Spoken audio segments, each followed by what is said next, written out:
Hello everybody, and welcome to Technical Issues .warhammer3.exe.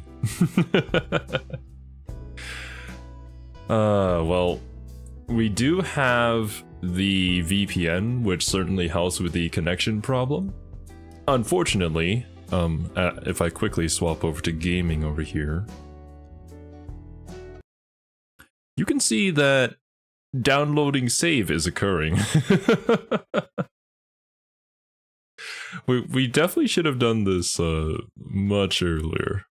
Yo, what's up?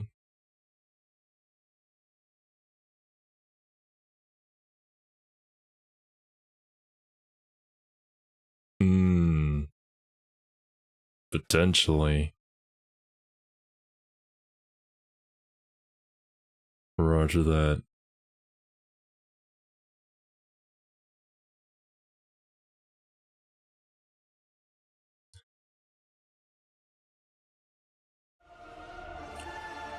By the way, I'm currently listening to instructions from Sotek here for a second. I do have it muted though, for now.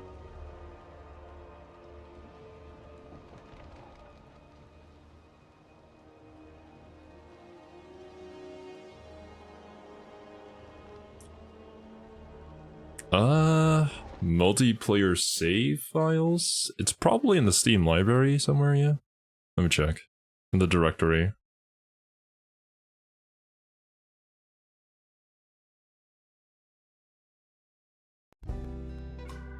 Uh-huh. Yeah. Oh, it's in there? Okay. Roger. Save games? No.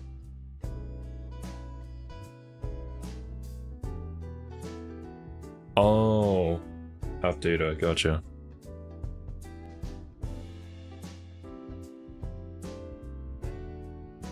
Let's see.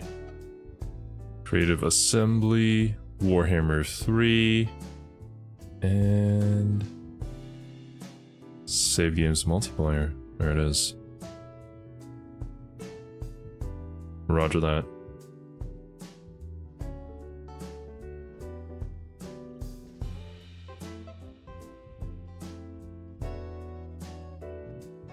We'll see. What's this?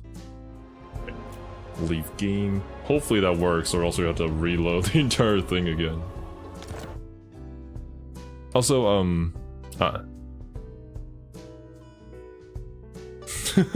we'll never finish the campaign. What is this campaign? It's so cursed.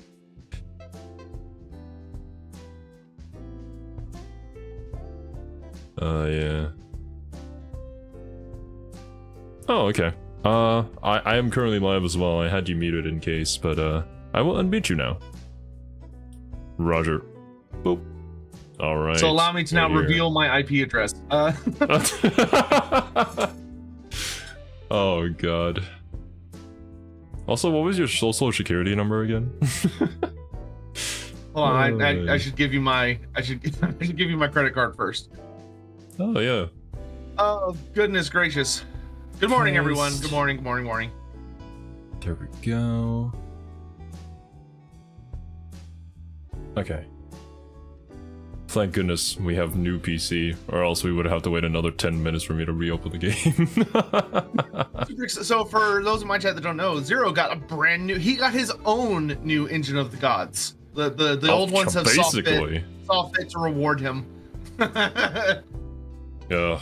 Thank you very much to all the old ones in chat.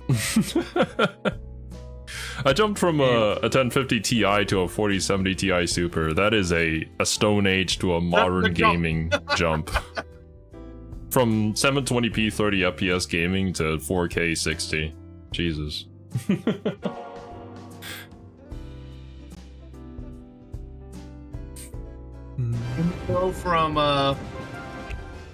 When you go from playing Norska to playing Claw. That's actually perfect. Okay, multiplayer campaign, local network, please work.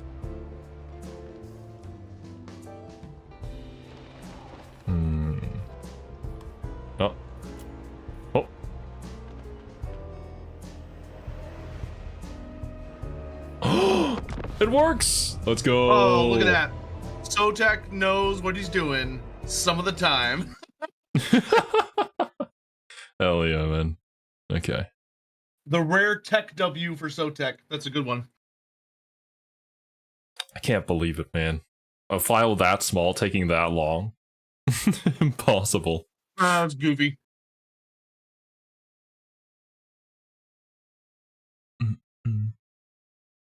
And yes, definitely to everybody in chat, go and check out Neko on Twitch. The links to all my friends' channels are in the description of every video and stream that we do. Oh, so do y'all have separate Twitch channels, but y'all use one YouTube channel? Well, we kind of have, well, basically I created the group, the Legit Weebs. I have two of my friends with me officially on it, but we also have like an extra group of people who we work together with. Just our extended family, essentially. All right. Oh man, we loaded in so fast. Wow. Wow. Oh, I'm sorry. I was the weakest link during our collabs, but now it should work out much better. So... Oh, that's right. I was gearing up to start murdering the elves. I remember now. Okay. They no longer are part of the great plan. Right of Sotek. We have armies here, here, here. Wait 1 second while I reassess the situation that I'm currently in. Oh, is that? Who's this? Oh, it's freaking Kairos Fate Weaver already? Bruh. Well, it looks like he used his ability that lets him steal settlement to take that one. Oh god. But the sooner we get into war against him, probably the better. Oh, Ikit Claw's already sending like guys over here. It's not very nice. Really? What? Yeah, well, all the way to Lustria? Yeah, Tehenuin has a gimmick where when you reach the second stage of the, or no, when you reach the, I think it's the third stage of the Prophecy of Sotek, which I'm in now, it automatically, I think it might be the second stage, but anyway, Tehenuin will automatically declare war against all Skaven in the world. And there's nothing you can do to stop it. He just does because he's Tehenuin, and he's like, ah. I see. So he'll start sending stuff over because he might not be at war with anybody else. He might only be at war with us. Gotcha, gotcha.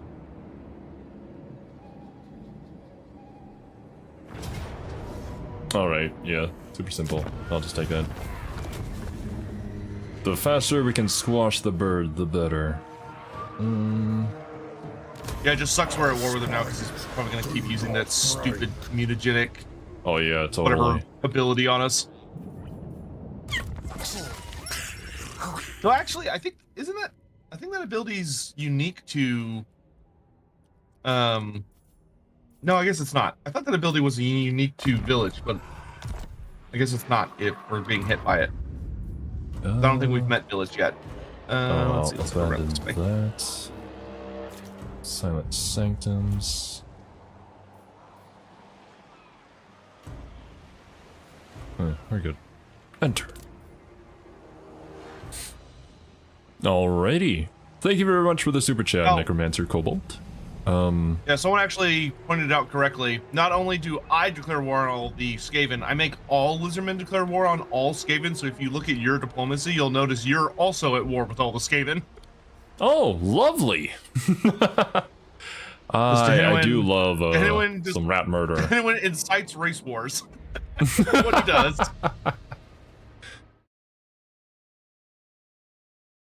Okay. Let's make this give me more money. So, chat wants me to ask you about the lore behind Helmand Gorse. I had recently learned about his mechanics and the stuff that he does with his Mortis engine effect, but I also believe he only has like 1 or 2 lines in the actual lore, but somehow he made it into the game. He has, canonically, 2 paragraphs. 2 paragraphs. That's a lot. Yeah, it's so much. Yep, and he dies in the very same story he originally appears in. But then why is he such a menace in the game? How did he end up in Total War Warhammer? Ain't that the greatest mystery of all? I can all resolve this, fine. So what happened was that way back, way back at the very start of Warhammer, the video game, we had a situation where Verdict Assembly made this brand new game, and ultimately they did not have a ton of faith that the game was gonna like do super well.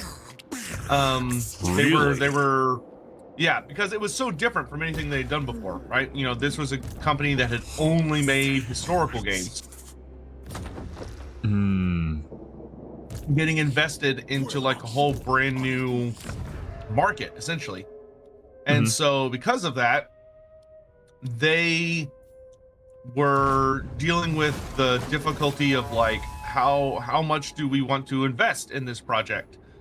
And this led to situations where that's why like the siege system, like you think sieges are bad now, they were way worse back then as far as like interesting, like they were terrible. And a lot of the issues that we have right now in this game with like the siege system or the diplomacy system being too basic are because Warhammer 1 had way too basic of a siege and diplomacy system, because they basically were focusing on trying to make the battles fun, and they left everything else to be super duper bare bones because they didn't want to invest that heavily in it because they weren't sure if the game was going to be popular. And so as far as what happened with Gorse goes, when they made the game, they already started working, you know, essentially in the first DLC really early. The first true DLC, I should say, because technically the Warriors of Chaos were a pre-ordered DLC, but that's not the same thing. Okay. So the very first DLC that was after the game came out was Helm and Gorst, which was the Grim and the Grave. And this was a really unfortunate circumstance where basically the guys at CA just didn't know that much about the Warhammer world yet, and they were kind of just doing whatever like Games Workshop recommended.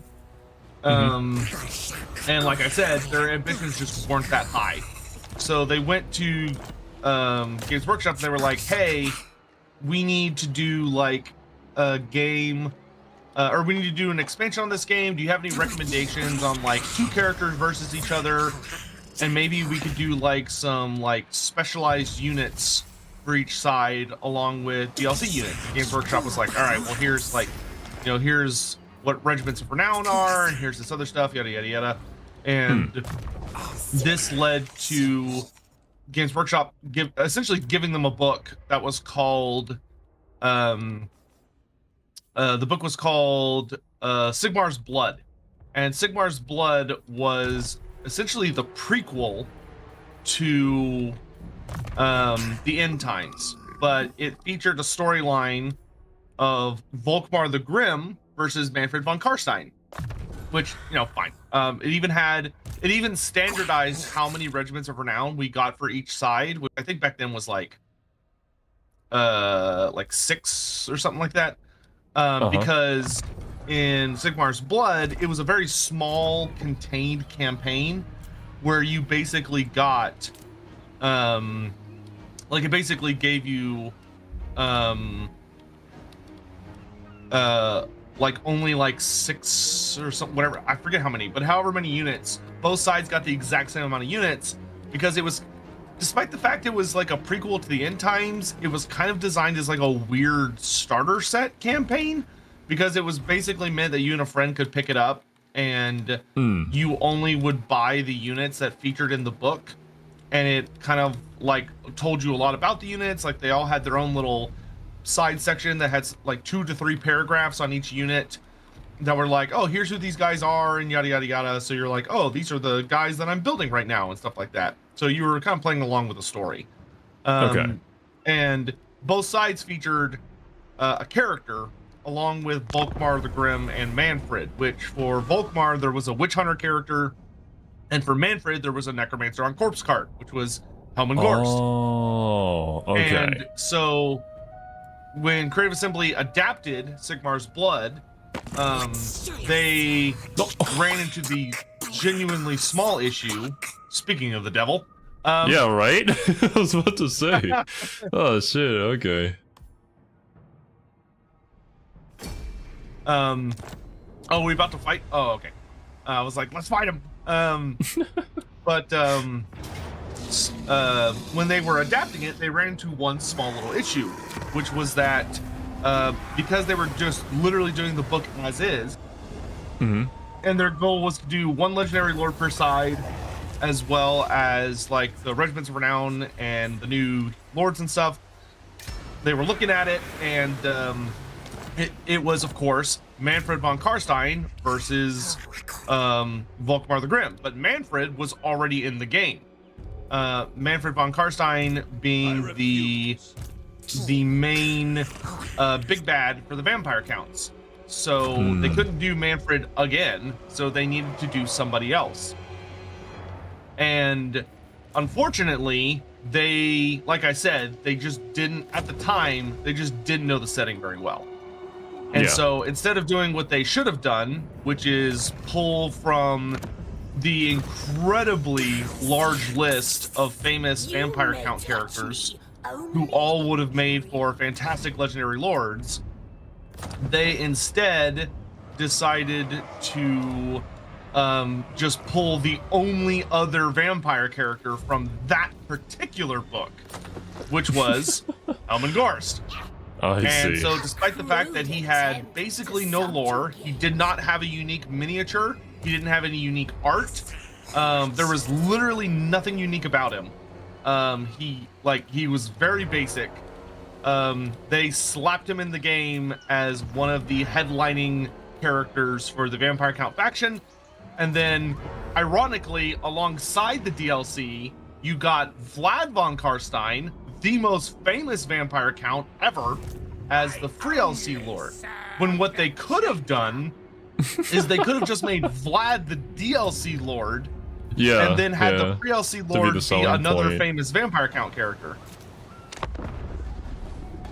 It was a whole thing. But I could say, with a small amount of pride, that I have had two different lead directors at Creative Assembly personally apologize to me the MCA for the Helman Gorst incident. Gotcha. I will admit that since then he's actually become a pretty okay character. Like Creative Assembly, he was trash when he first got put in the game, but he got expanded considerably, and has become so much better over the years, even though I still hate him. Not as much though. It's very frustrating that he took the slot away from like what could have been a really, really cool character. I see. Like honestly, I can understand that. Who it should have been the Doom Lord of Middenheim. Who's that? That is a character called Dieter Hellschnitt. And he is a very, very well-established necromancer character, so he would have been just like Gorst in that he's a necromancer. But his gimmick is that he has two things that are really famous about him. The first is that despite being a necromancer, he rides on a manticore. Okay. So he rides a big monstrous creature, though whether the manticore is undead or not depends on sources. Most sources agree it's not an undead manticore, but he rides it anyway because he's a badass. Gotcha. And the other big thing about him is that actually there's a couple of interesting things about him, but a really funny thing about him is that he has an obsession with eating people's brains.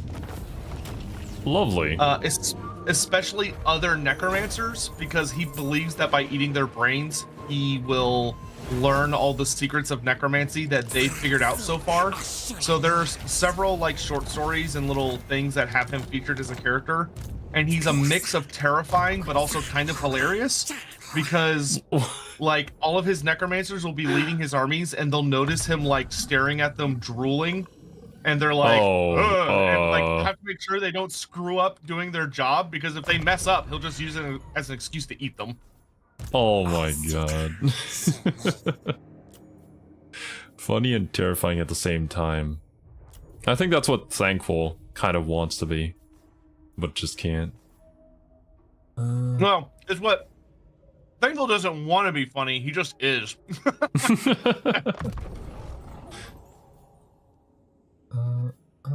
Poor Thankful's out there like, put respect on my name, and everyone's like, oh, he's so cute.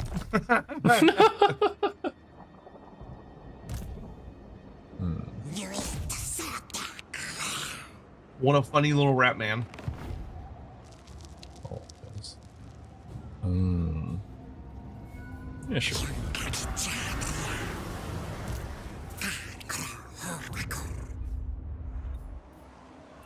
Time to abandon ship over here.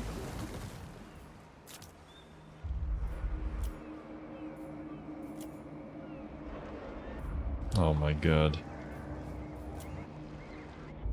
And give me 1 second. Jumping to and fro on the map to find what I need to build is a lot. Okay, there we go. I'm doing some managerial stuff over here, so that's totally fine. The Trickster Shard. I hate how bad some items in this game are. I've heard the Trickster Shard is just not too good, but I don't really understand reading any of the stat lines and whatnot. There's probably just better items in general. Generally speaking, like Trickster Shard isn't useless. It's just not great. Like it's like, oh, it lowers your chance of miscasting. It can be pretty okay if you're like playing a character that likes to overcast a lot, because you're less likely to blow up and hurt yourself. But its ability is that you can target enemy characters with an aura that makes them 100% more likely to miscast, which won't necessarily guarantee they miscast because they may have their own buffs going on that lower their chance of miscasting, which can cancel it out. But like it can be useful, technically speaking, if you target someone with it and then they try and cast a spell, like a regular spell, because it makes it very likely that they'll miscast, which is just a good way to ping them for damage.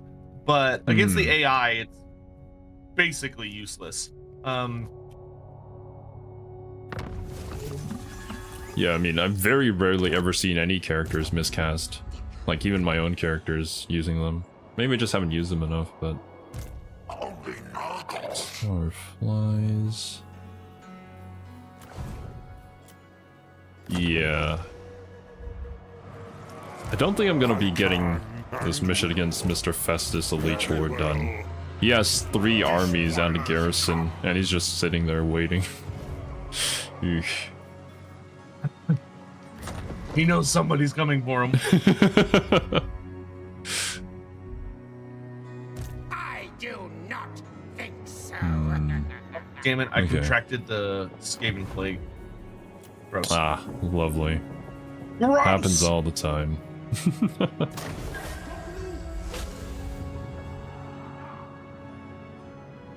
I see. Yeah, I never really overcast spells. That is true. Usually don't see the need to. Oh wait, did I not teleport? Go! Teleport's a little bit buggy. There we go.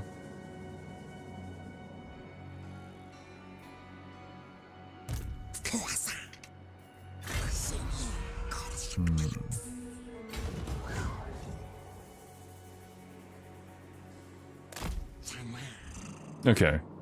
Yeah, I'll probably have to spend a few turns dealing with the Flaming Chicken Man's forces over here on the right.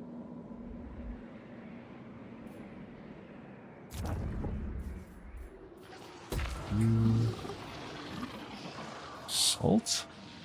Salt is never really that great, was it? Or a geomantic pylon.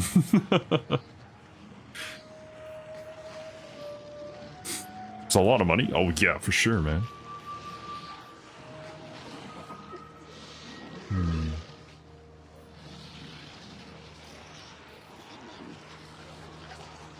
I don't have this building. No, wait, I already do over here, but... We need the big dinos.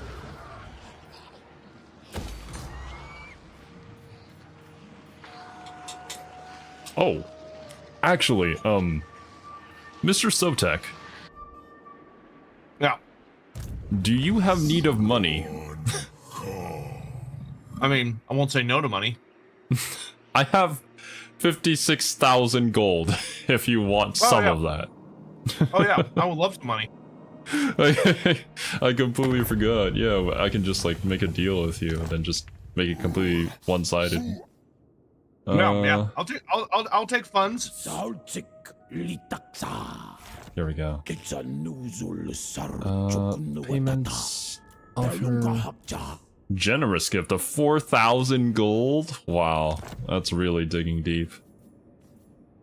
Can I don't think I can even like set the amount of gold to give. Yeah, I can just like select a particular size. I think when you're giving a gift, that is correct. I think if you do like a trade agreement. Hold on, or something? send me an hold on, let me finagle it.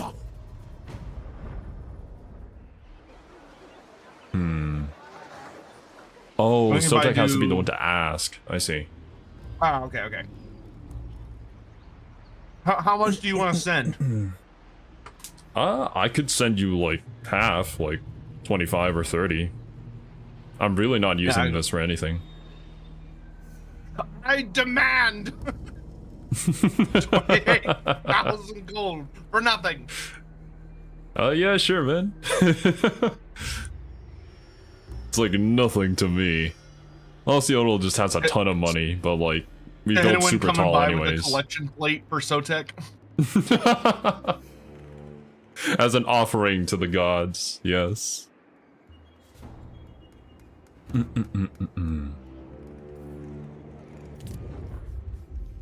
It should show up in your alerts. Oh, there it is. I see. You have to manually take a look.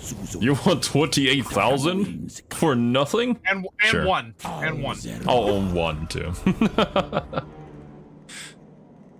Oh, lovely. There we go. This will let me max out a lot of my settlements. Very nice. Yeah, you go deal with that Skaven problem.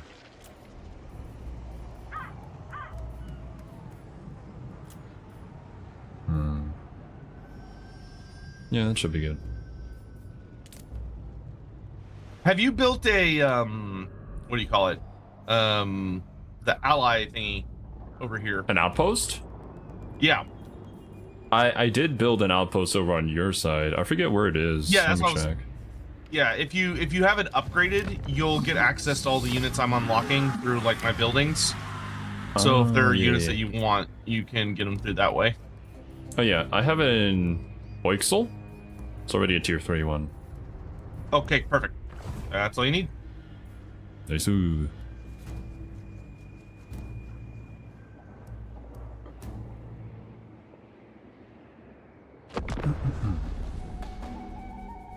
Alright, next turn I should wipe out the Vampire Coast. Dang, already?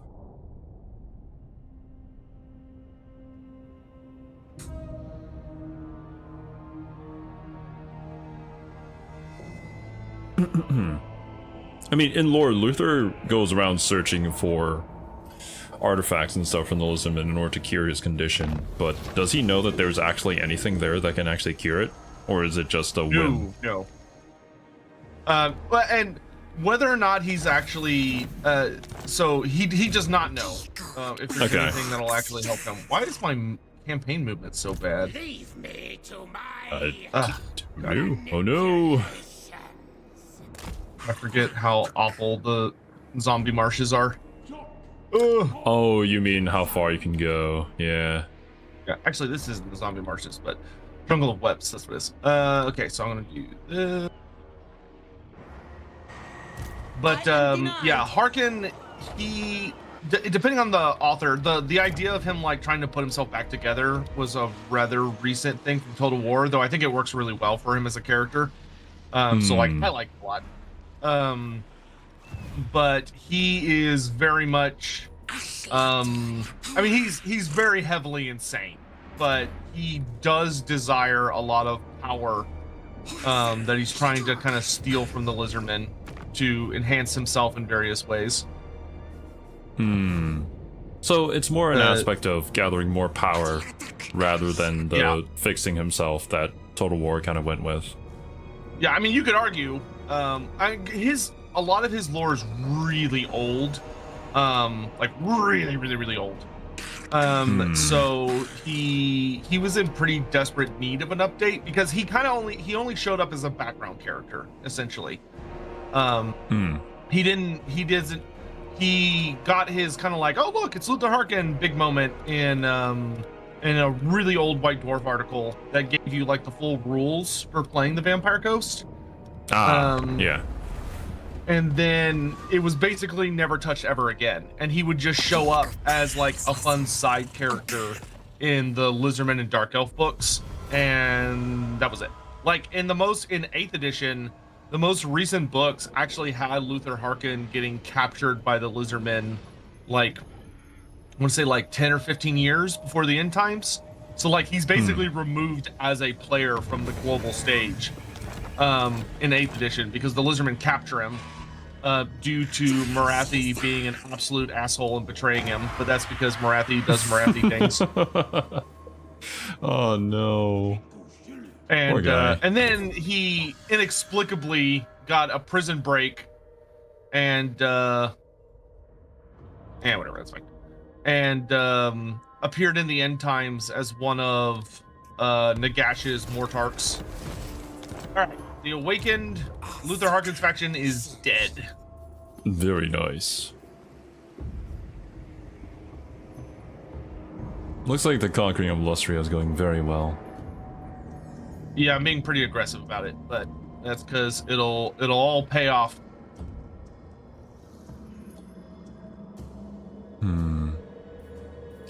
Wasn't Luther one of Nagash's main admirals? I mean, from what I know, he from what I became learned in the end anyways. times. Yeah. Yeah. He became one of the Mortarchs of Nagash. He was the Mortarchs are the 9. They're the 9 like great generals / lieutenants of Nagash. So Luther Harkin ended up becoming the Mortarch of the Abyss. Gotcha.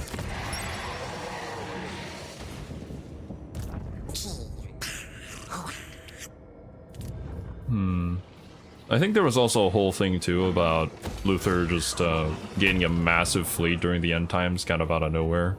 Although I feel like he probably amassed a bunch in the time that he was just staying over the Vampire Coast because of how I believe the currents just kind of bring anything that wrecks straight to here. Oh yeah, he had it's completely like not at all surprising that he would have had an absolutely massive fleet by the end times. I mean, he had been there for hundreds of years by that point.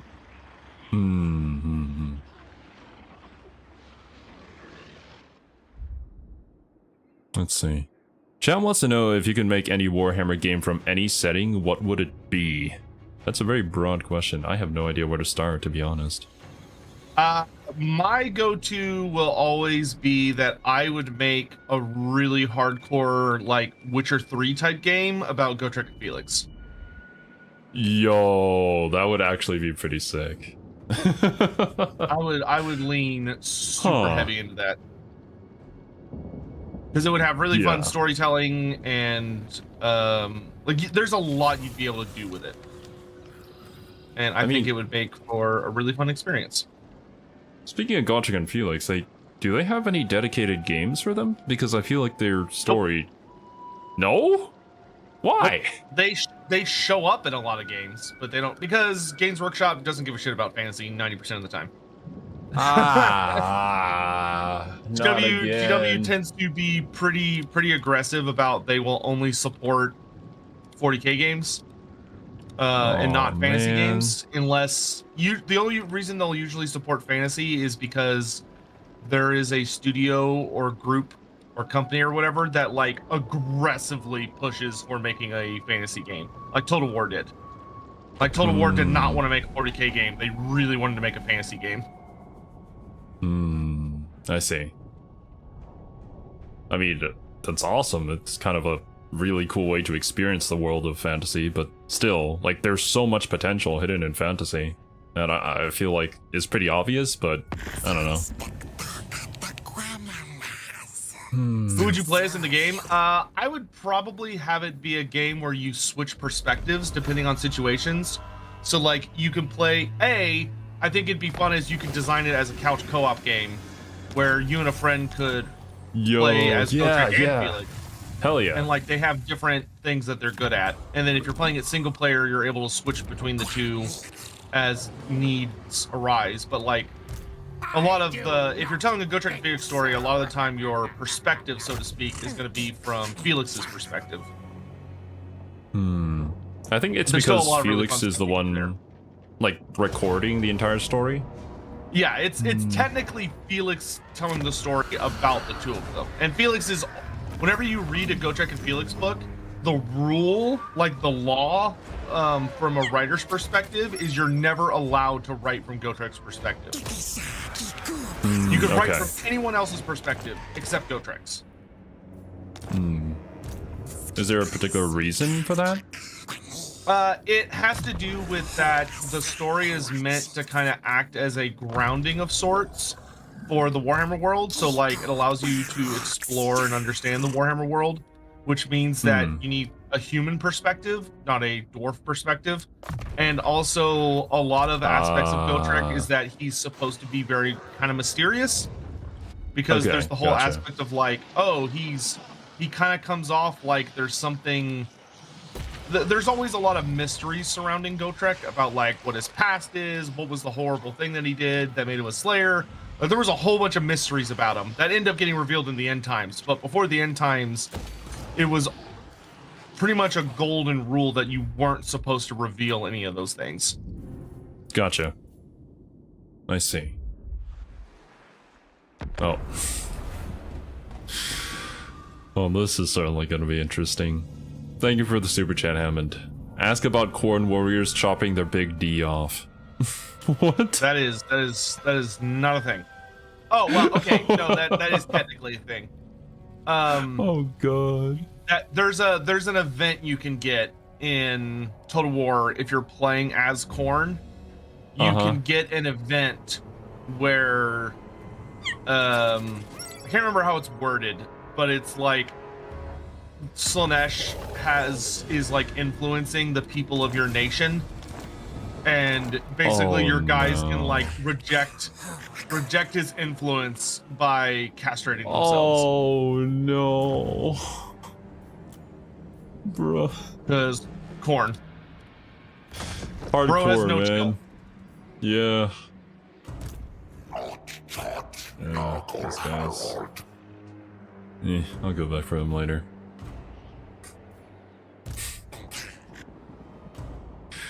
What is this? Hammond also wants me to ask you about his friend's Skaven tabletop blunder versus his Stegodon stack from back in the day. What happened on the tabletop, Oh, man? that's a good story. So back in my tabletop days, I had a really good friend who, if people are ever around my channel, they might see him from time to time, named Jacob. And we played a lot of Warhammer Fantasy together. And his main army was Skaven originally, and of mine, of course, was Lizardmen for my entire life. But Hell yeah. there was an Lizardmen best incident race. where we were playing a game once where he tried a really risky maneuver that, if to his credit, if it had worked, would have been amazing. Which is that there was a spell called Skitterleap, which of course is in game. Though I think now only the Eshin sorcerers have it. But Skitterleap was a really classic Skaven spell where if you had an infantry sized character, he could functionally teleport himself within like anywhere on the table within a certain distance. And so what he did was, I was running an army, like pretty much an all Stegodon army, just to have fun with it. So I was running, so I was running, I think I had like 2 Stegodons, an Engine of the Gods, and I had Lord Mazdamundi on his big old Stegodon. So what my friend did was that my Stegodons were all moving across the map in a big line towards his army, because I knew if I got the charge off, I would just obliterate him. Because Stegodons are pretty solid, and Skaven are the opposite of pretty solid. Yeah. So I prepared to run across the map and smash him, and so his his response was that he had Skitter Leap on his wizard, and he used Skitter Leap to teleport his wizard so that he was on the flank of one of my my big Stegodon line. And then he used one of his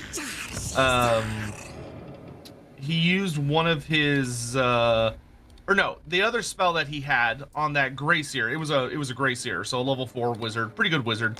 So the next thing that he used was that he had a spell called Crack's Call. And Crack's Call, which is also in Total War on the Ruin spell list, the way it worked is that you would draw a line, and everything on that line had to roll a d6. Oh, okay. I know exactly what spell you're referring to. Yeah, that does a ton of damage in game. Yeah, it's in tabletop it was super scary, because if you rolled higher than your initiative, which for Lizardmen our initiative is absolute garbage. It is not good. It is very, very bad. It's usually like 1 or 2. If you rolled higher than your initiative, the model just instantly died. So he Skitter Leaps next to me, and by the time I realize what he's doing, it's like, oh no, like I'm not in a great position to stop him. And he casts Crack's Call, and because I had Loremaster who's a really powerful wizard, he throws all of his power dice at it and miscasts. So his wizard basically, well, so in that edition of Warhammer, miscasting also means that the spell went off irresistibly. So basically, I can't stop the spell from going off, but it also has a negative effect. In this case, I think his wizard blew up. So the wizard blows up, but he did successfully cast the spell, which means I'm in trouble. So he throws the Crack's Call down my Stegodon line.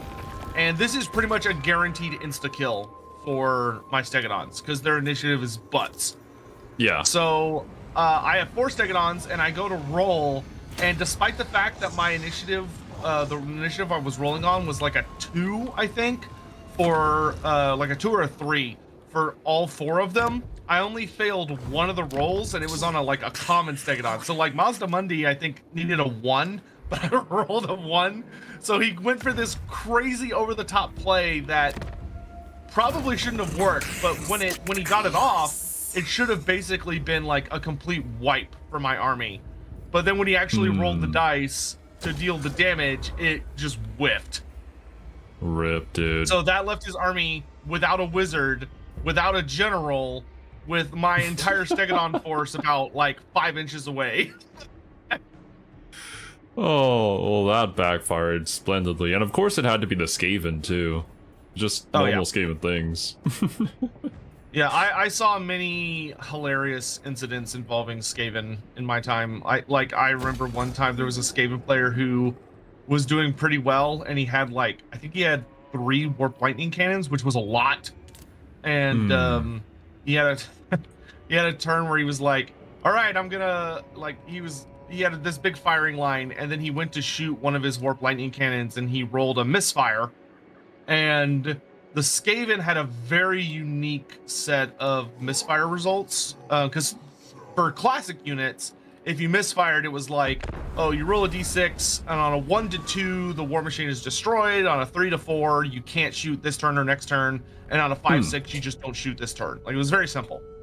The Skaven had fucking weird misfire results, and so they rolled the result he rolled for the Warp Lightning Cannons was that it spins around in place, and you roll the scatter die to see what direction it ends up shooting in. So it shoots in a random direction at maximum strength. So it spins around and ends up shooting down the war machine line and just obliterates every single Skaven war machine that's in the line.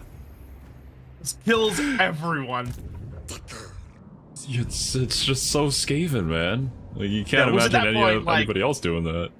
It's like at that point, like the game was literally just over because there was nothing. He had just wiped out his own line, so there was. It's like, all right, well, there's nothing I can do at this point.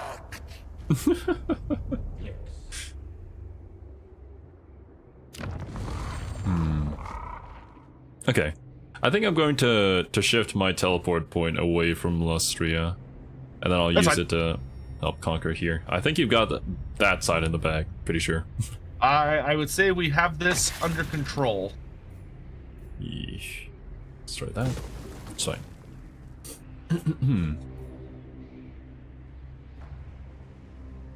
Ask about Snorri? I feel like we've talked about Snorri before at some point, didn't we? During like the very first stream. Snorri Nosebiter? Maybe. Maybe. He's basically just Gotrek's friend.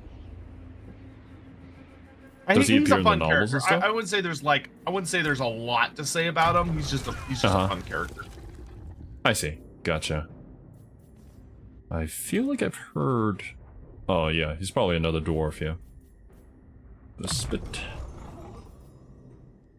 Okay.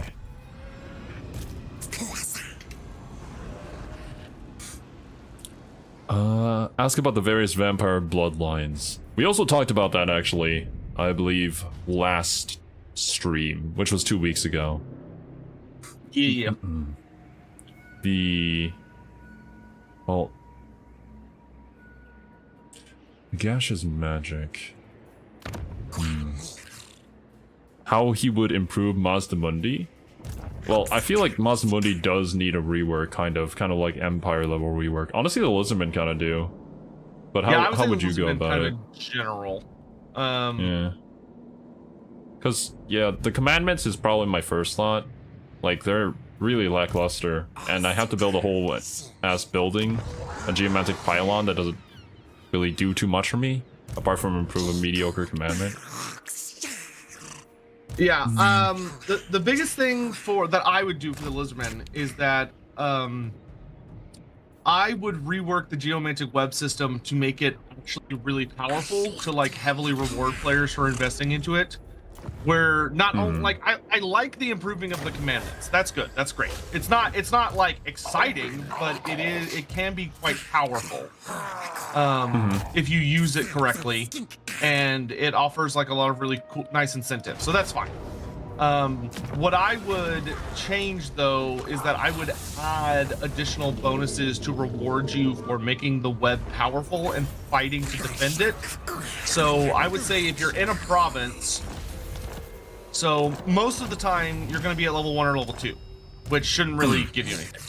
But I would say if you're at level 3, you basically gain access to army abilities for each level above that. So if you're like a level 3 version, you should get like a bound casting of like you should get like bound spells on your lord for like Forked Lightning or Uranus Thunderbolt or whatever the Thunderbolt spell is.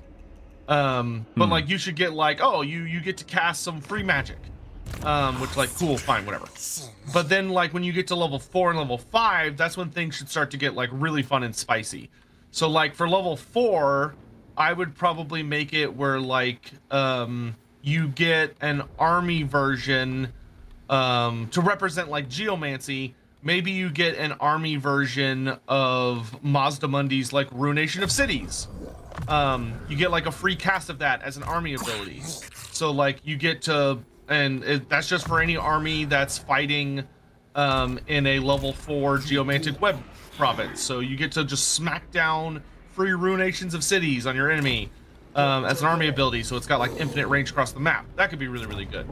And then at tier 5, I would make it where you get the Lore of Heaven's Cataclysm spell. The giant lightning storm where you shoot like it's like a shit ton of lightning bolts obliterate an area. But like I would do where you get like really, really powerful army abilities if you're fighting at an appropriate level. And then there's of course like Krokgar. I would say definitely that Krokgar, Gorok, Well, maybe I don't know about Gorok necessarily, but I would at minimum say that Krokgar and Mazda Mundi definitely need some extra little oomph for their campaign mechanics. I could see the argument for Gorok and Tic-Tac-Toe as well. Like, I think Tehinawin's mostly fine. Oxyodal's fine. Nakai's fine. Like, they have very unique campaigns. Oh yeah, for sure. You're like, they just need have a little bit of buffs here and there, I would say. Yeah. It's like, you know, I would love for them to do some fun things like, oh, we're gonna make, you know, Oxyodal's campaign more impactful and more meaningful, you know, where he's got like it feels a little bit more like a true XCOM experience, and maybe we add a couple little incentives to Nakai and Tehinawin, but like they overall don't really need any significant changes. But like Krokgar is powerful, but he doesn't have anything really fun going on. You shall choke on the torch. And Mazdamundi's the same, where he's quite strong, but is not very exciting. But I would not be surprised if after the Empire update, CA kind of takes another look at a lot of their wizards across the game to make sure they're all like appropriately powerful. Because like the Empire wizards now have a lot of really fun mechanics that can make them really, really strong, whereas a lot of the other factions that are like the wizards or like the High Elves, the Dark Elves, and the Slann can be quite good. Ooh, I am not gonna call you in to help on this one. What is going on? I am attacking the High Elves. Ah, I see. I don't know why it thought I had a treat with them. Pretty sure I didn't, but whatever, it's fine. Gotcha. It's fine. My reliability will come back up later. Let's do. I mean, we are kind of on an annihilation route, so reliability, eh. Well, no, but reliability is important when you're trying to confederate the other Lizardman factions. They get awfully stingy. They get very upsetty spaghetti if you're not reliable. Upsetty spaghetti, gotcha. I've had problems with Tic-Tac-Toe before because he gets so incredibly powerful in my campaigns that he doesn't really want to confederate. He just kind of scoffs at you a little bit. Yeah, generally when you're dealing with Tic-Tac-Toe, you kind of have to try and time it for when the biggest thing is that if you want to manipulate the AI into helping you with things, the most important thing on average is to trade them settlements in exchange for various things. Settlement trading is the most powerful thing you've got going for you. The most important feature when it comes to settlement trading is to make sure that you are trading settlements where you've built military buildings in, because military buildings, the AI like highly values those. They love them, man. Like the negotiation score goes up so incredibly high just from one dinky building that takes a turn to build. It's insane. Yeah, so using those to get like optimal, like all of the alliance stuff unlocked is good. And then you follow up with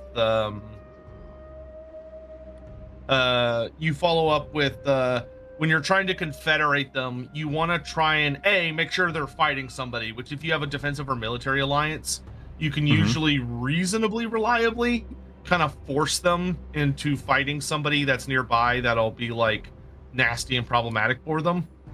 Gotcha. And then for your confederation, you want to try and time it with them getting their ass kicked by somebody. So like their main army gets obliterated and their military score goes like way down, and that's when you want to swoop in and try and confederate. I see. Yeah, whenever their strength rank goes way down, they're very willing to recruit out to join up with you. But unless if you're keeping your eye on it, it's sometimes you miss it. Yeah, well, like a good strategy could be like if they're running any armies that are not led by their legendary lord, you can use the alliance system to take control of those armies and then just like intentionally get them killed. Just throw them into something that murders them really fast. Bruh. Would that make us traitorous lizards? I guess not. They don't need to know the truth. You just come to them and say, oh no, we were attacked and something terrible happened and all your guys got killed. It was a horrible tragedy. It makes me think about, like, the first time we talked about the lizardmen, of them being, like, just toddlers attempting to achieve a great plan that they have no understanding of. Yep. Oh, okay, you ready for a fun battle? Here we go. All right, here we go. We're gonna purge the elves from Lustria. Also, it looks like chat says that Teehee over here starts off with a non-aggression pact, which was the reason for the weirdness thing. Oh, I must have canceled it 2 weeks ago and forgot when I canceled it. But Gotcha. whatever. I've decided I'm gonna kill the elves now.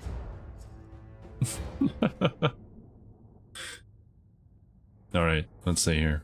Oh, well, now that we're attacking elves, Hammond wants to know about his childhood friend who loved high elves and tabletop. Are there any funny stories? Yes. Yeah, there are a lot. I had a buddy who played high elves back then, who was actually like got into Warhammer very quickly after I did. I developed a hatred of high elves over those years, because I had to fight them so often.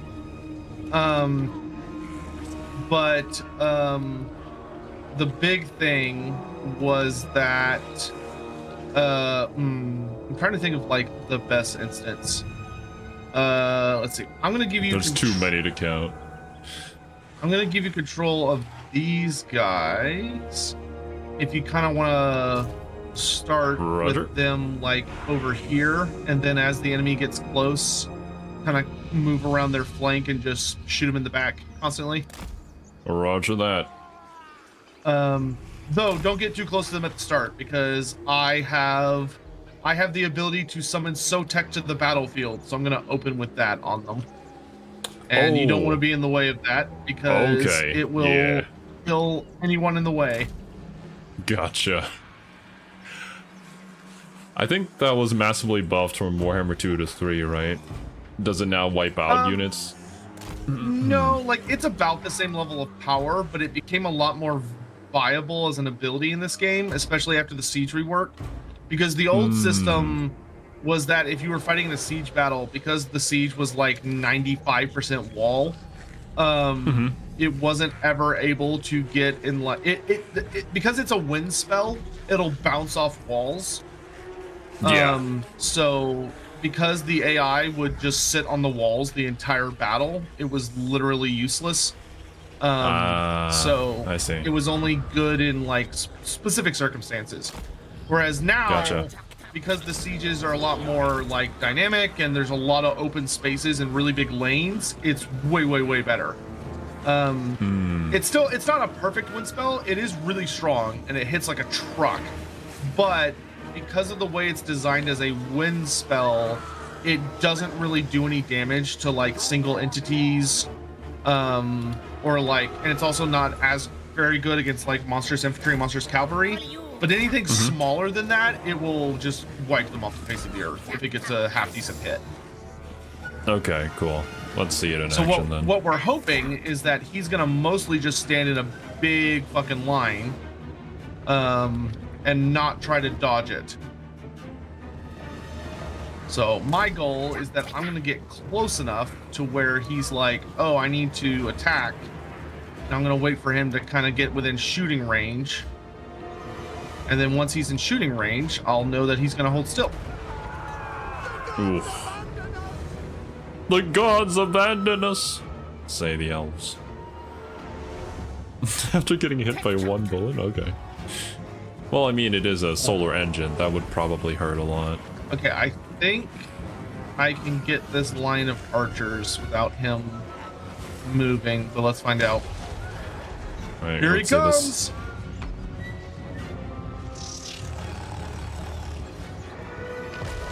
Oh my god! Delicious. Oh Jesus! Oh my god! Such is the power of Sotek. Dang. Yeah, it's time to become a Sotek believer, everybody. Either that or die. Those are typically the options. All right. Wait, you were in a Warhammer movie? Oh yeah. Oh. It was a fan film, but yes. There's a Okay, movie on what's the story YouTube. behind that? There's a movie on YouTube you can watch called it's called Chaos Rising. Chaos Rising. And yeah, it's very fun. It's very gory, which is half the fun. But yeah, it's a fun little movie about like a Norscan invasion of Bretonia. And I did a lot to help support the movie financially, and did a lot of promotion and stuff for them. So I went out there and had a cameo part in it. It was super fucking fun. Nice. Yeah, I feel it like also gave me an excuse to go to Scotland, which I'm really glad I did. Scotland is freaking gorgeous. awesome. Yeah, I feel like some of my subs have suggested I react to that a long time ago. Oh, it's a good time. It's a good time. It's Nice. very over the top. Like it's Oh, I mean, it's Warhammer. What is it? It's not. borderline goofy, but I love it. Gotcha. Okay. That'll be cool. Can a human become a Sotek believer? Well, I don't know if Teehee's cool with anybody else that's not a skink or lizardman, I guess. What is he, an anime character? Put some respect on his name. I mean, could a human theoretically worship Sotek? Absolutely. Like, yes, undeniably. Would the lizardmen view that as like a reason not to sacrifice them or whatever? That's probably a little more on the doubtful side of things. Okay, I see. I get said, you. there was a Slon known as the World Walker, who's a vaguely hilarious character because he became convinced that what the lizardmen needed to do was to like proselytize about Sotek. So he basically loaded up like a ton of equipment with his army, and he just leaves Lustria. Like he's just like, all right, I'm gonna go spread the great word of Sotek to all the warm bloods, and he just leaves. Okay. And all the other Slon are like, I don't think that's gonna go well. And he's like, well, I don't care, I'm going anyway. So the Slon just kind of are like, all right, dude, see ya, I guess. And he's just never heard from again. What? Yeah, so we have Never like, again in lore? nope. So we have no idea where exactly he went, and we also don't know what exactly happened to him. He just kind of vanishes. But the way it's portrayed from this other Slon's perspective is quite funny, because they essentially just kind of let him go because they can't force him not to go. But the Slon are basically universally like, yeah, he's gonna die, but you know, whatever, I guess. But he's a Slon mage. They're supposed to be super powerful and know all about the Great Plan, no? I mean, the world's a dangerous place. Yeah, he leaves with a ton of like Temple Guard and stuff too. He leaves with like a giant army.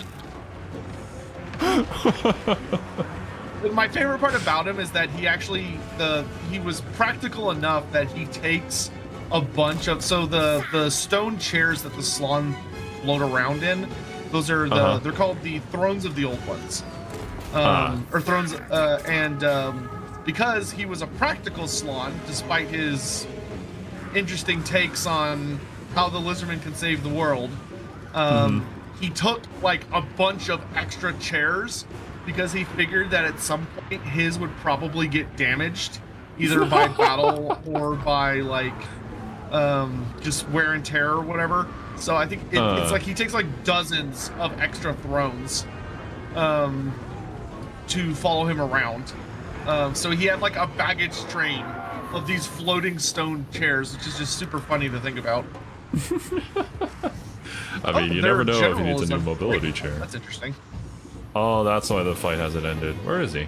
Oh, there he is. He's getting his He's face mosh smashed in pitting. by crosswords. There's so much blood. Oh my god. Well, this is probably gonna be a while. It'll take a second. Yeah. Hey, that's fine. That means I just get free healing.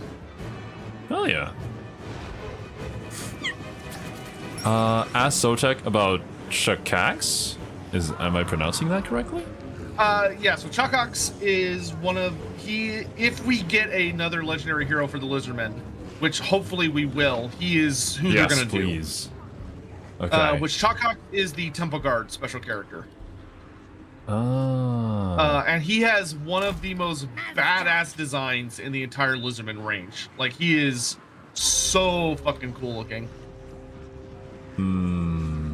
And his whole gimmick is that he just doesn't lose. Like, a Slan, no Slan that he has been in charge of protecting has ever died.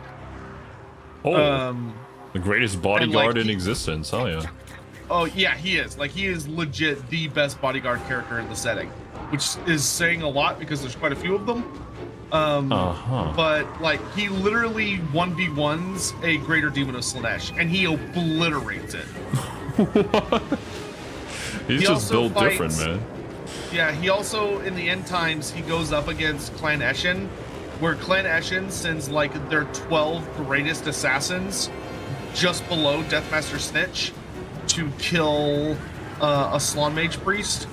And 11 of them. So the first, the top guy is Deathmaster Snitch, and then the guy just below Deathmaster Snitch, who is supposed to go with the others, decides that he's going to go off by himself and do a sneaky way to get to this other Slan, or to this Slan, by taking an alternate route by like climbing up the outside of a building.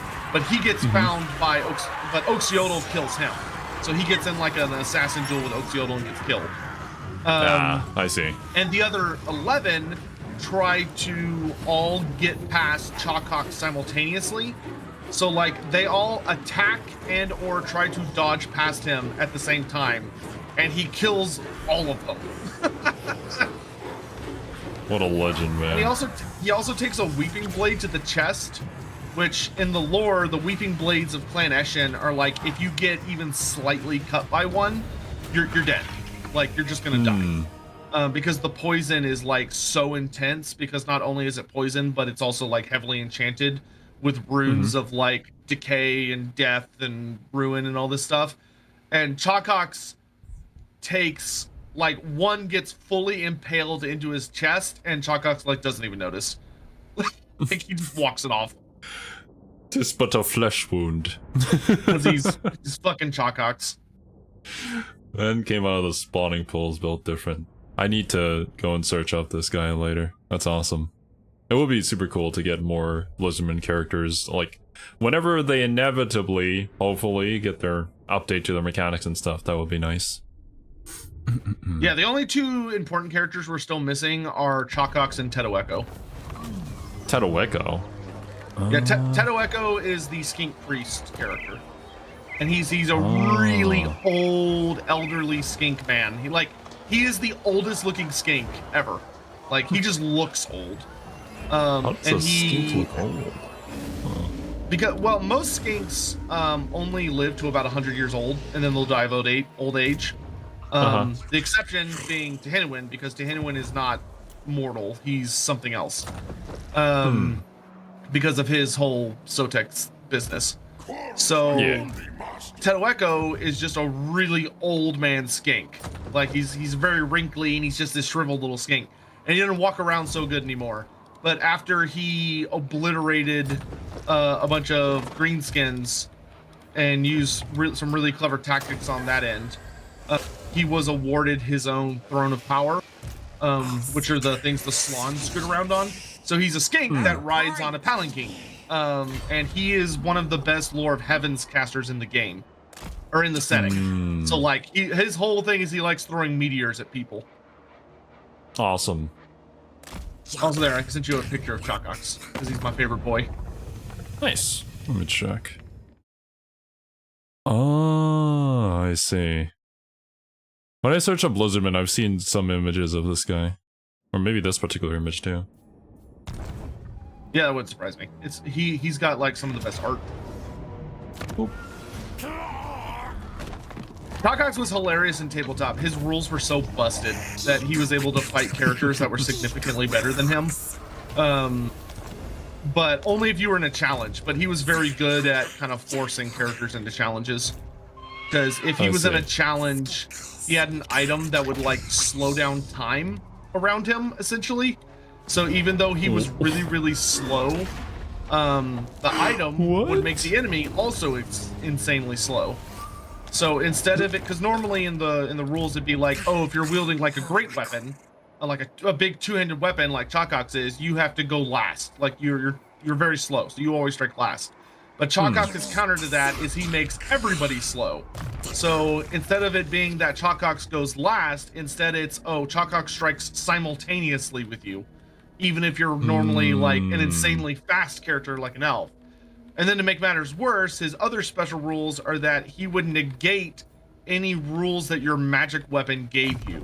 So like, if you're like, oh, I'm Grimgor Ironhide, or I'm Tyrion, or Kolek Suneater, or Archaon, like any of these really cool characters who have these super kick-ass magic weapons, Chakax is just like, no.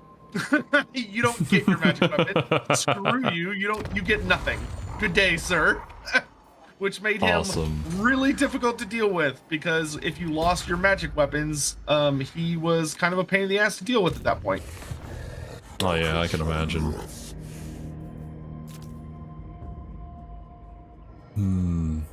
I see. Chakax. Ask about Yellow Fang. Humans worship horned rat.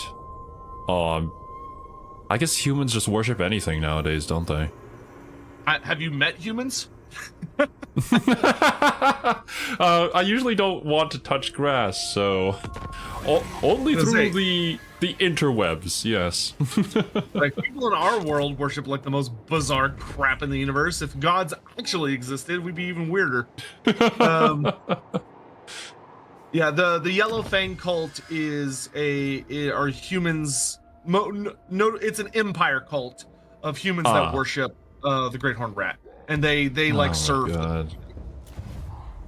To be fair, though, the vast majority of them are people that were like raised by the Skaven as children. So like the Skaven like stole them away as babies and raised them. Oh, I see. Slaves. And like, because what they'll do is they'll raise them as slaves and then they'll like re-release them into the Empire once they've been properly educated. Yeah. Educated, and they act as like spies and informants and stuff. And others of the Yellow Fang cult are people that are like super desperate and end up falling under the influence of the Skaven for various reasons. Save their own life, maybe. Yeah. Okay, I see it.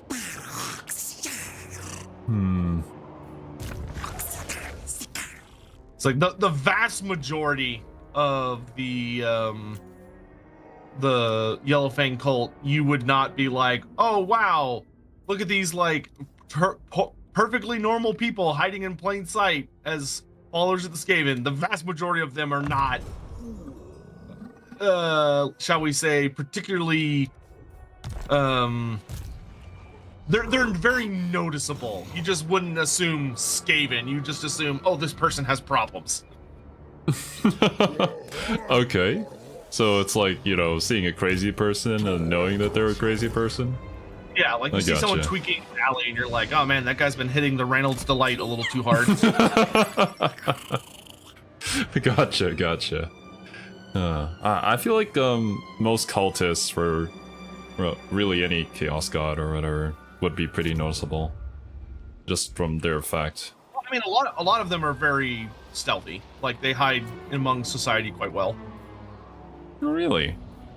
Yep. I'm assuming like anybody who follows Tzeentch and like the Tzeentch cultists that sometimes show up in the Empire from the change. I mean, if you play, that's pretty annoying. If you play the so there's a really famous Warhammer Fantasy roleplay campaign It's one of the most famous roleplay campaigns in the world. It's called The Enemy Within, and it dates back to the 80s, but it very recently got heavily revamped.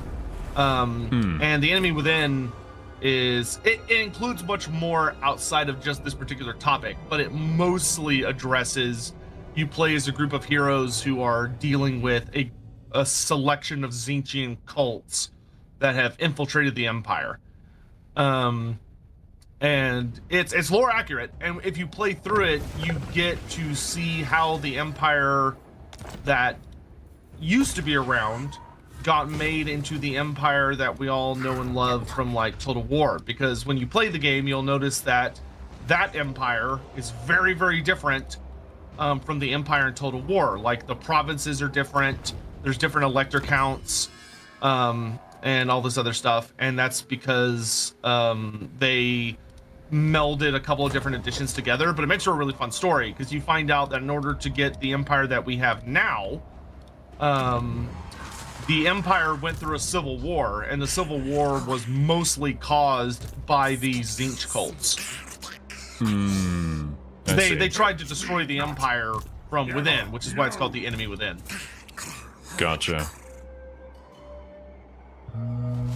Alright, I purged the elves. Oh. Well, nobody liked those long ears anyways. Yeah, the Lustria is knife ear free now, just like the world Thank should goodness. be. It's a better place. It's a better place. Oh, yeah, sure. Holy cannoli! Sack for 9,000? I'll take that. Yeah, really, free money. Yeah. I have 58,000 gold in the bank. I mean, hey, if you want to send me another if you want to make another investment, demand, I could give it to you. Sure. I'll send over a bank statement.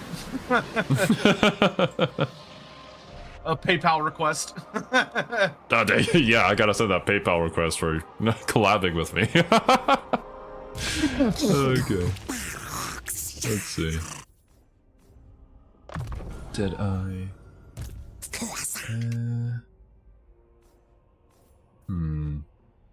Primeval War. Yeah. And here are negotiations. We have 501? Sure. Oh, you're on the diplomacy screen, yeah. The tithes are going up. All right, let's go get my magic item. Okay, that's a more of a visual update. I believe before you could like be at war with so many factions that it just goes outside of the UI. Well, I think they fixed that. Yeah. Think. You don't know.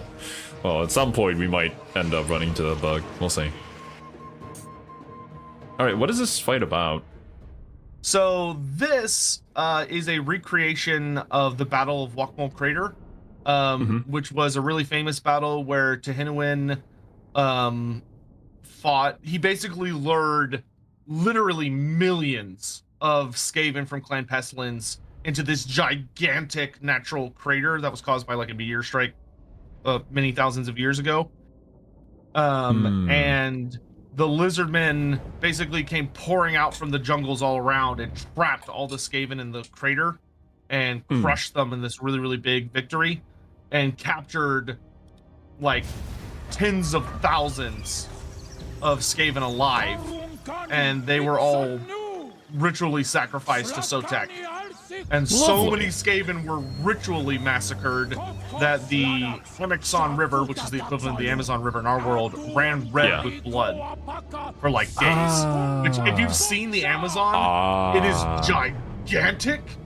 And the Warhammer version is even bigger because everything's bigger in Warhammer. Yeah.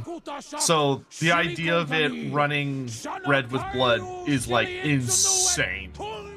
Yeah. Chat says they kicked Skaven ass so hard they actually noticed the losses, which is really funny. I see. Yeah.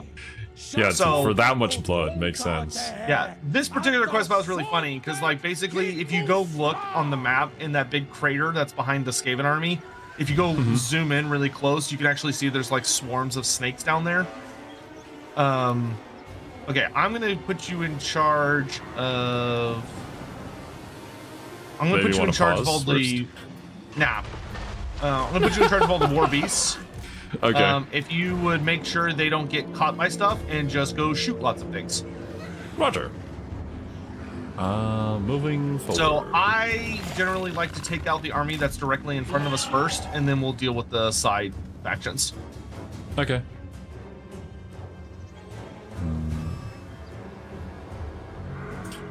All right. Yeah, he's getting all nice and stacked in on himself. So I'm gonna say, bring out the big snake. Let's do this. Let's see it. Big Lore Daddy's accurate. hungry. Oh my god. Ooh. Right through the middle. Very nice. Okay. So, Wurzag wants to know about Mandrid Skaven Slayer. How did he get his nickname? I feel like that's pretty self-explanatory. Who's Mandrid Skaven Slayer, though? Mandrid Skaven Slayer was one of the emperors of the Empire, and he is the man who is directly responsible for ending the Skaven War that was caused by the Black Plague. So the Skaven unleashed the Black Death or the Black Plague, and it was devastating. Depends on the writer, but many writers had it where it killed like 9 out of every 10 people in the Empire, something like absolutely insane like that. You know, basically just wiped out the population. And Gotcha. he was a ruler in Mindenheim, and he ended up rising up and leading the Empire against the Skaven, and ultimately was successful in defeating them. So he got known as Mandrid Skaven Slayer because he beat the crap out of the Skaven and forced them back. But unfortunately for him, he was also like a really kick-ass emperor. Like, he was very, very good. But his reign didn't last for very long because the Skaven had him assassinated. Oh, well, of course. Or the Council of 13 managed to assassinate him. And after he died, the Skaven went on a giant propaganda campaign by stealing or destroying all of the artifacts from that time period. And also the Skaven use like a really big ritual every year that kind of obfuscates their existence, makes it like harder for people to remember things about the Skaven and yada yada yada. Oh, and wait, they because have of a all ritual that, like that? oh yeah, What is it? it's a big ritual that the Greyseer clan casts like every year that makes it where people that know about the Skaven have a difficult time remembering a lot of like things about them, which it plays into a big aspect of the whole meme of like, oh, the Skaven aren't real and yada yada yada. A lot of that is that a portion of that is that ritual, though there are some funny notes in the lore about it's not exactly clear if the ritual actually does anything. The Skaven just think that it works. They believe earnestly that it works. Okay. And it could be that it does. Like the lore leaves it intentionally vague. Gotcha. So we don't know whether or not it actually plays a huge role, or if it's just that the Skaven think it does, but it actually doesn't do anything. There's no 100% clear answer. Roger that. Okay, and what was the clan name again? I'm assuming they're like specialized in magic and stuff. Greyseers. Just the Greyseers clan. Oh, it was the Greyseers. Okay, yeah. Gotcha. Because the whole Skaven thing with the Empire, they kind of know about their existence, was also want to be hush-hush because, you know, panicking everybody doesn't really do anything. Yeah, so generally the people who are like in the know are usually like the spy masters or really powerful wizards or various individuals who have like a lot of are like extremely powerful and on a need-to-know basis. But most people, the vast majority of people in the Empire, even people in power, have no idea what the Skaven are, and don't know they exist. Their knowledge is kept really, really hush-hush. And it's a mix of, some people believe that it's better for nobody to know because, you know, if everybody knew, there might be mass panic at like, hey, there's a giant nation of technologically advanced uber rats that are surprisingly well organized living beneath us who have better technology than we do. And they could, you know, rise up at any moment and eat us all. And the other aspect of it is the very, very, very smart people have realized very correctly that if the Skaven were to believe that everybody knew they existed and might organize against them, that the Skaven might get organized out of like which fear, is a essentially. Very bad thing, yeah, that could be like an end of the world scenario. That's like the end times, yeah, pretty much. Yeah, where if the Skaven all unify against the world above them, everybody would be basically boned. The world relies very heavily on the Skaven constantly infighting and not being able to organize. Yeah.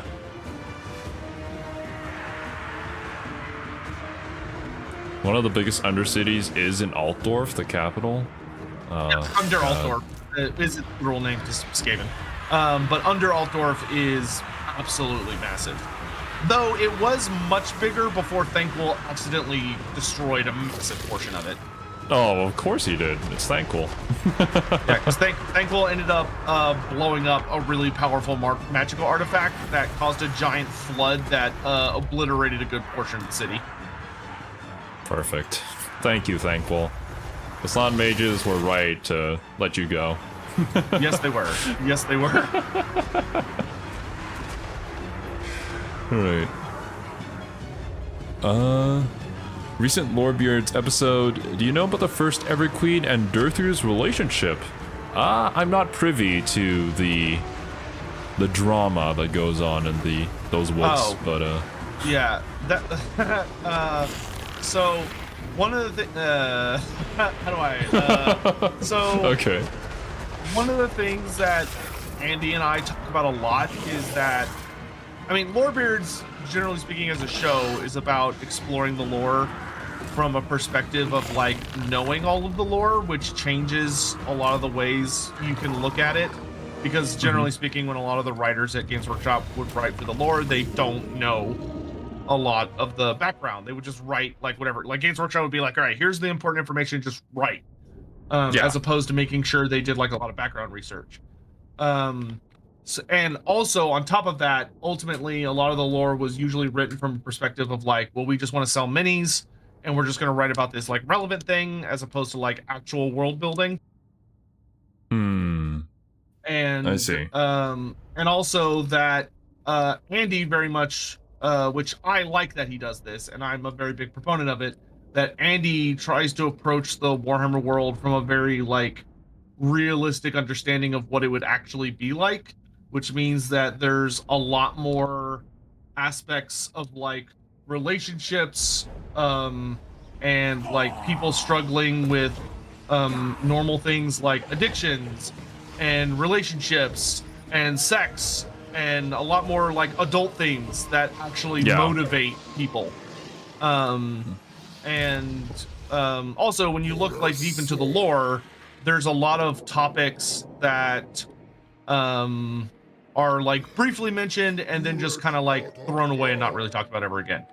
And like some major topics are things like that a lot of the people in elves in Warhammer have a much more casual relationship with like sex as a concept than like humans do per se, where humans can be kind of squeamish about it or have a lot of like rules about it. And elves are kind of like, yeah, no, we don't need to bother with any of that. Because they're like, we don't fucking care, and we also live for thousands of years, and they also don't deal with a lot of the biological issues that humans do. But then you have things like spirits, which spirits, there are a lot of different kinds of spirits in the Warhammer world. From like forest spirits, like dryads and tree men, like Durthu, etc., to spirits of the water, like naiads, to demons, which are you could view as kinds of spirits and stuff like that. So because you have all these different like spirits and things running around, you have situations where one of the things that's established about spirits that not a lot of people know is that when you look at Durthu or Drycha, that's not what they actually look like most of the time, or like when they want to. What you're seeing is what's called their war aspect. So when they are about to fight somebody or they're about to kill somebody or whatever, they will take on a form. Yeah, they will take on a form that's designed for battle. So it's made of like, you know, they will have the appearance of these big trees, because what they're actually doing is that they're hardening. They're like either they're taking on the form of these like gnarled trees that are super fucking scary looking, and their flesh is like harder than iron, and they can like impale you with their branches, and they have all these other things. But the other aspect of it is that they can change form to different other aspects, so to speak. So you have things like there's a story. Oh god, I can't remember the name of the book. I want to say it's like, it might be like Lord of the Forest or something like that. But there's a story about like a Bretonian, or no, I'm thinking of Grail Knight. There's a story by, I think it's Anthony Reynolds, yeah, called Grail Knight, where a knight of Bretonia goes into Athel Loren and has to deal with all this crazy crap. And as part of his story, he ends up dealing with Drycha. And when Drycha appears in that story, a lot of the times where she appears, she's like this extremely beautiful, like voluptuous, gorgeous woman, because she's attempting to tempt him into being distracted by her sexiness to not do what he's trying to do. And the thing is, it's not a glamour, it's what she actually looks like in that aspect. And then when he inevitably pisses her off, she turns into her war aspect, where she becomes like super fucking scary. So Andy very correctly talks about how Durthu would be the same. Durthu would have an aspect where he would take on another form, and he would not be the giant, angry, pissed off.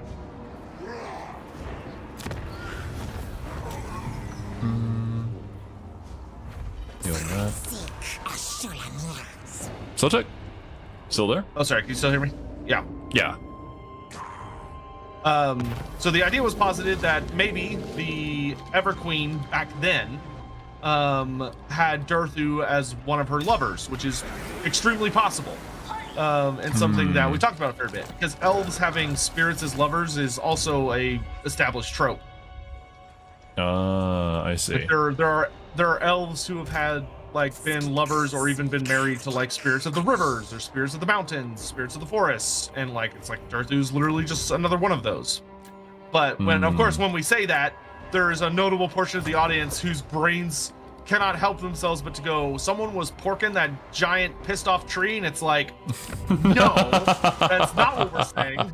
Like, I can see how you think that's what we're saying, but that's not what we're saying, because he would not have looked like that. Gotcha. So that's what that's about. I would assume that there's probably no illustrations of their other forms, because it's not very well known. No, and it's also, you know, they aren't selling those as minis, so why would they do that, you know? Yeah. Time to go wake up Lord Croak. Oh, okay, let's go. Should be a simple battle, as opposed to how it was before. Especially because I have my orbital space laser now. Oh, nice. Yeah, that's right. I don't know how you could look at the orbital space laser and not say that it's like the coolest thing ever. Indeed it is. Indeed it is. Morning wood? Oh my, chat.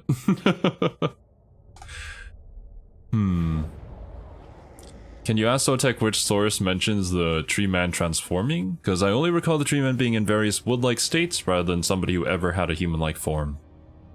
If you go read, I want to say if you pop into the Wood Elves 8th edition army book, it, I believe, will have some mentions in the Dryad and Treeman sections that talks about that it is a war. I'd have to double check that it's a war aspect, not like their true forms. And then if you go explore the 2nd edition Warhammer Fantasy Roleplay Bestiary books, I want to say it's the companion book that details the creatures of Athel Loren, talks very significantly about their various aspects. And you'll also find those details within the Wolfrip Companion 2nd edition book on naiads and other creatures as well, where it deliberately will mention things like that if they're in one aspect, they'll appear one way, whereas if they're in their other aspect, it'll appear another way. But you'll have some further major notes on like when you're dealing with like spites, where the spites of the forest are the exact same way. They're forest spirits, so they're able to shapeshift and take whatever forms that they want. Now, how they present themselves when you see them depends, but creatures like anything that is considered like a spirit very, very rarely has one canonical form. Even when you deal with demons, so like the demons of chaos, a lot of the time they do not have a singular form. Now they're represented by tabletop minis, so in that sense they have singular forms. But like if you read novels or further explorations of the creatures, most of the time it'll say that their true forms are like beyond our understanding. And if you were to go into the realm of chaos, you would witness their true forms. But when they come into reality, they basically have to live by the laws of reality. And so they have forms given, their forms will end up manifesting based kind of on the imagination of living creatures. So the identities that they end up taking, like what makes a bloodletter or a demonette, has more to do with how we perceive them as opposed to what they actually are. If you want a good example of this, if you actually go read the it would be the Tyrion and Teclis. If you go read the Tyrion and Teclis omnibus, there's a scene where you get to see Nakari from Nakari's perspective in the realm of chaos, and it talks about how Nakari is not what you see him as in like the art or the tabletop game or Total War. That's just a aspect of him. Actual Nakari is like infinitely larger than that and infinitely more than that. But when he comes into the Warhammer world, he, like reality, the mortal realms, he has to be kind of like compressed. So kind of think of it as like when you're dealing with like a file on a PC, you can't often like move or send the file in like its true form. You have to compress it into something smaller and more scrunchy for it to be able to fit. And that's kind of what the Warhammer world does to a lot of entities that come out of the realm of chaos. A Morgur is the same way. Morgur is significantly more than just a beastman. Even an unbreakable, horrifying beastman that like warps reality around him. He's so much more than that. But when he comes to the Warhammer world, he gets scrunched into that beastman-like body so that he can functionally fit. Gotcha.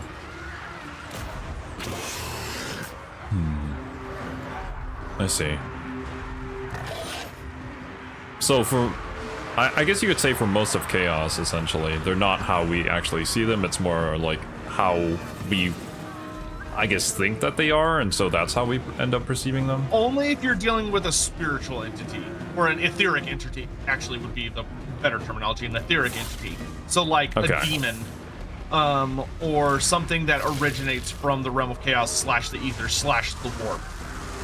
If you're dealing with like a warrior of chaos, no, he's exactly what he looks like, because he is a physical thing. So like Archaon looks like Archaon. Yeah, Archaon looks exactly like what he looks like on the tin. Gotcha.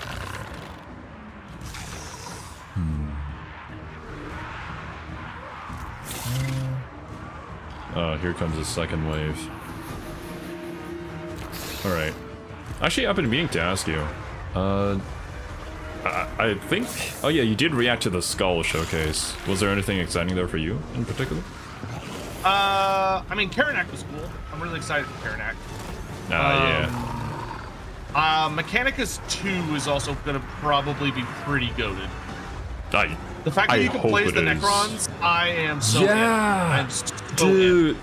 it's gonna be so cool, like seeing all the upgrade stuff. I don't know enough about the lore to even like theorize about what their tech trees are gonna be like, but I'm interested to see what they're gonna do with it. Yeah, because like I don't hate 40k as a universe. I just hate Space Marines. Well, I just hate the Imperium. So like, And if that's I like get to play as 90% someone of that's it. kicking, if I get to kick the Imperium's like face in through their butts, then I will happily embrace the setting. Then yeah, perfect time to play Necrons. Oh, it would be so cool if there was like a versus mode, like an online versus mode. Plays I'd be Necron shocked versus if there isn't. Like if you're Adeptus. gonna be able to play as both factions, it'd be foolish of them not to have a multiplayer mode. Right? Dude. I mean, they might wonder not, what kind of because, you know, stories. sometimes game developers do silly things, but I mean, Yeah, considering how it would be a massively missed opportunity too. yeah, I suspect they'll have it, but we'll have to see. That's some massive lava units. Let's move up. If you could focus the salamanders on the Hell Pit abominations, so like this one, that would be great. I see. They have good anti-large, and they also deal fire damage, which will Cool. mess him up pretty good. Roger that.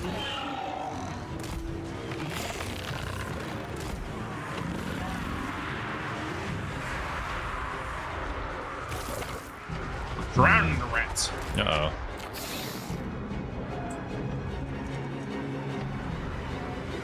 Gotta pull back from that. Rat ogres do be charging in.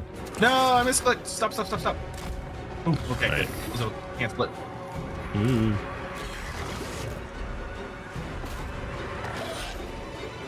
Run! Run for your lives!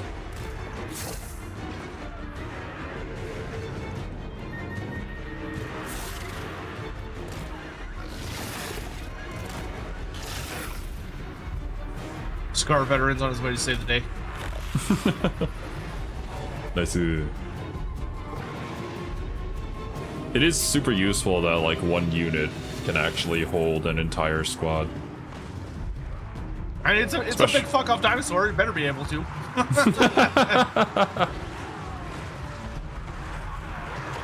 Ah, God. Yeah, probably don't go into melee against a Hellpit Abomination. I don't think Salamanders win though. No. No, he is pretty low. But he's Yeah. also a Hell Pit, so knowing our luck, he'll get his stupid bullshit too horrible The to massive die roll. regen, pop another squad down.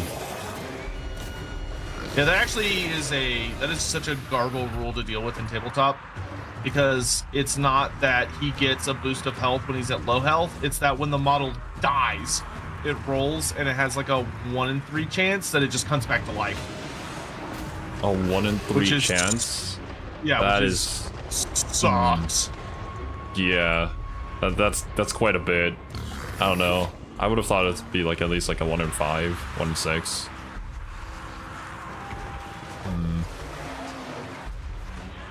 But I guess maybe it gets offset by the point cost. I still have to learn how to play No, Warhammer not really. Fantasy. It's just a bullshit rule. The Hell Oh, Pit's no. point cost is offset by the fact that it does obscene damage, and it's got regen, so it's really hard to kill anyway. Oh god. Alright, I'm gonna start advancing really hard towards the edge of the map because the last wave is about to show up, and it's the Scryer wave, so I want to be up in their face. Oh, I see. They're all divided into different clans. Gotcha. I didn't realize. So tech. Move forward. Ask Sotek about the gnomes? Are they different? Well, I mean, I don't think they're in the game, are Ooh, they? that was a good one. Nice. All those storm vermin are gone. Well, the weapon corpses teams without a just front lying line. around on the ground. Dead rats everywhere. Oh, it's Move beautiful. this way.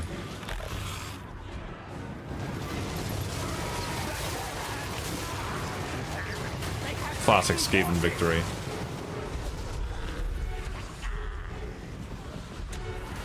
Alright, you guys can move forward. Does Warhammer use D6s? The tabletop game does, yes. Yeah, I learned that. You use a lot of D6s. Yeah. Pretty sure you only use a D6, right? Yes. Even the other dice you use is just like a D6 in a different form. So like a D3 would be that you roll a D6, but just a 1 or a 2 is a 1, a 3 or 4 is a 2, and a 5, 6 is a 3. Gotcha. Or like a scatter die is a 6-sided die that has arrows on each side. Well, not on each side. It has arrows on, I think, 4 sides, and then a hit on 2 sides. Which a hit usually means like, oh, you just got a direct hit, so you don't scatter. Or an artillery die is that instead of it being 1, 2, 3, 4, 5, 6, it's 2, 4, 6, 8, 10 misfire. Okay. So when you roll like a catapult shot, you would roll a scatter die and an artillery die to represent like the shot going in the air and the wind and stuff having an impact on it, or the fact that the crew isn't precise enough. So like you roll both dice and you get like, oh, if you got a 2 and then an arrow, you would move the shot 2 inches from where you were aiming in the direction of the arrow. But if you misfired, then something bad would happen and you'd have to figure out like what the misfire result was. Or if you were lucky, you would roll a hit and then the artillery die would not be a misfire. So if it was like an 8 and a hit, that meant that you got to ignore the number die because you got a direct hit. Gotcha. Okay.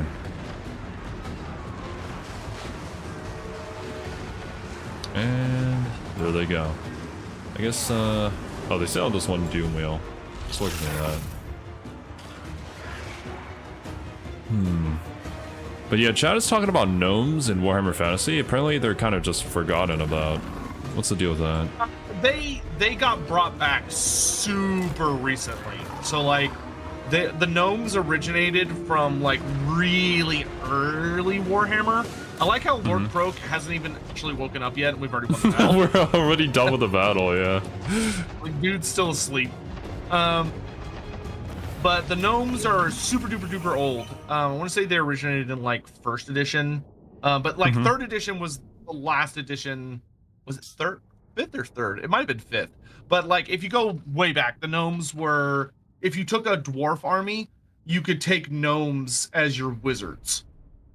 And then as the editions evolved, eventually Games Workshop got rid of the gnomes because they thought gnomes were stupid and they didn't want to deal with them. So they just threw them in the trash. Poor guys. But in the last few years, the roleplay game, Warhammer Fantasy Roleplay 4th edition, brought the gnomes back.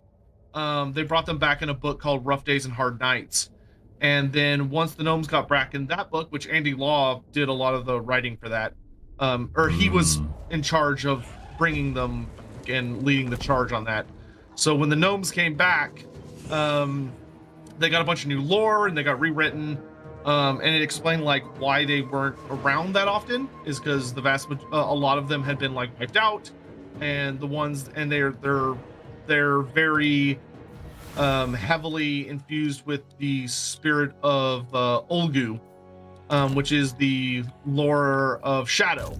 So the whole idea is that like, oh, they're really difficult to detect because they're infused with Shadow, which makes them like very good at being obfuscated and difficult to sense and or see and stuff like that, which adds up. And they're actually a really fun race. They were developed into something really fun and exciting, but at the time, when that happened, everyone was kind of like, oh cool, like they're in the roleplay game, that's really exciting. Too bad it doesn't really like mean anything for the wider tabletop, but you know, at least that's cool. And then Games Workshop came out of like nowhere a couple of years later, fairly recently, I think in just the last less than the last year, and was like, hey, gnomes are in Blood Bowl now. and that was actually a huge deal because the roleplay game is technically canon, but it's also technically not Games Workshop. It's like other companies always run the roleplay game for them. So like in the case of 4th edition, it was run by a company called Cubicle 7. Or is run by a company called Cubicle 7. So like it would be very easy for Games Workshop to be like, oh well, that's not canon, that's just Cubicle 7 being weird. But because Games Workshop officially acknowledged them by being like, oh look, we brought the gnomes back to frickin' Blood Bowl, everyone was like, oh shit, like, all right, gnomes are a thing now, like gnomes are actually happening. Which was super exciting because it was like a race being brought back that a lot of people genuinely, very strongly and understandably believed were just never going to be a thing ever again. Yeah, I see. So it was a pretty. So there's been a lot of fun and excitement about that because a unit like that coming back is exceptionally rare. Or a race, I should say. Especially gnomes, because a lot of people, especially because of like modern day stuff like World of Warcraft and things like that, if you bring up the concept of gnomes, a lot of people's basic reaction is to roll their eyes into the back of their head and be like, that's the dumbest fucking thing I've ever heard in my life. Get it on my face. Oh no. Well, what happened with World of Warcraft there? The gnomes they're very goofy. Like a lot of people find them very annoying, or they're very goofy. Or they're just a lot of people just can't take them seriously. Okay, gotcha. Non-aggression with Carl Franz? Yeah, sure.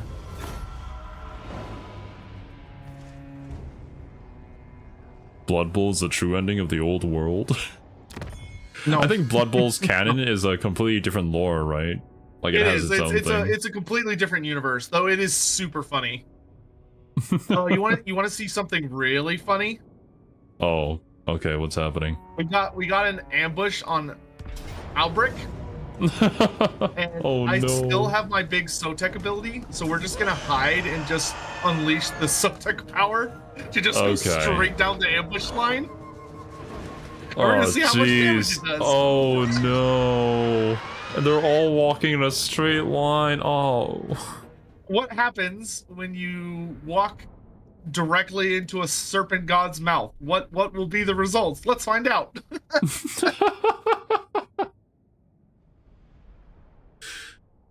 And we're just gonna hide, so he just has to keep walking in a line because he can't break out of ambush until he sees us.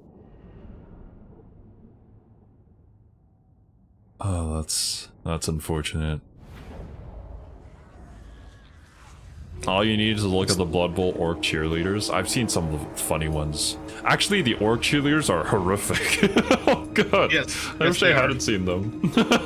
they are a very interesting they're a very interesting creation.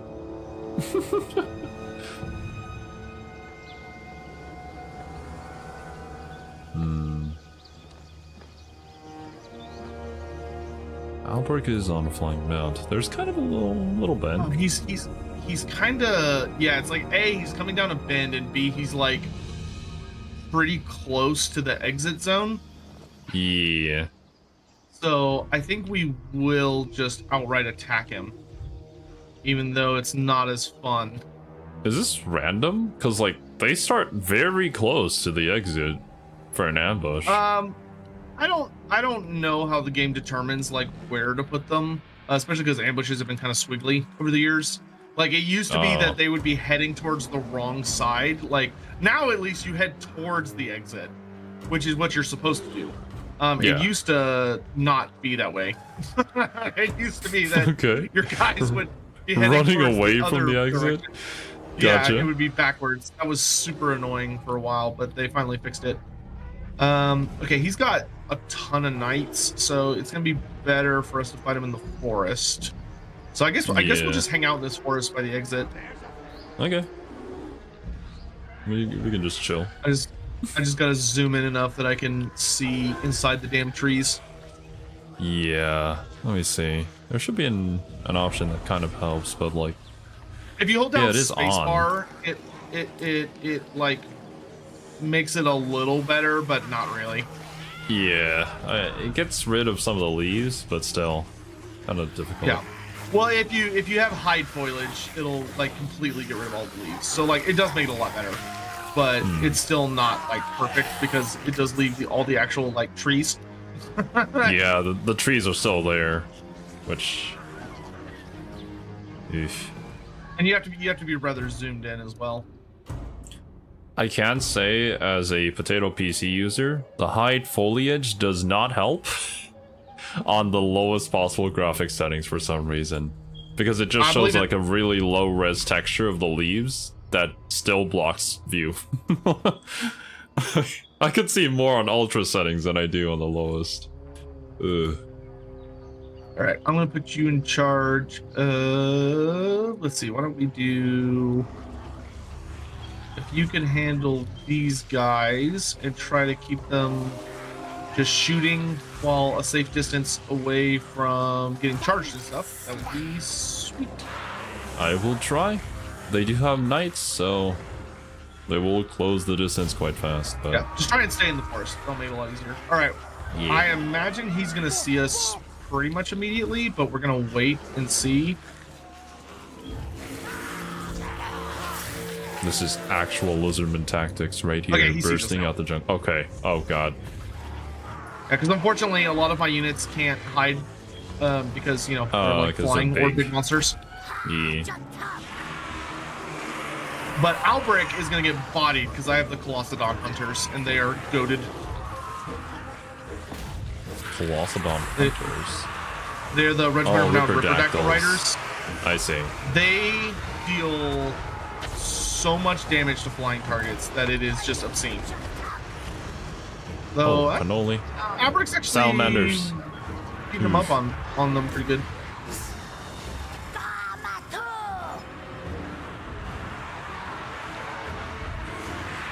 Oh, I mean, since we're beating him up anyways, who's Albrecht in the lore? And what is he doing in Lustria? Is he just trying to get more land for the lady? In the lore, to be honest. Like he's mentioned, but he's kind of a Helmengorst type situation, to be honest. Though he at least is established in the setting, unlike Gorst, who's just kind of there. Albrecht de Bordelot is the Duke of Bordelot. But the thing about him that's genuinely interesting, and I think why they chose him, is that he is unlike many of the Dukes, who are like all these super legendary. Whoop! I actually ran over one of my own skates. My bad. Unlike most of them, who are all these like super legendary, badass, uber god knight people of the lady,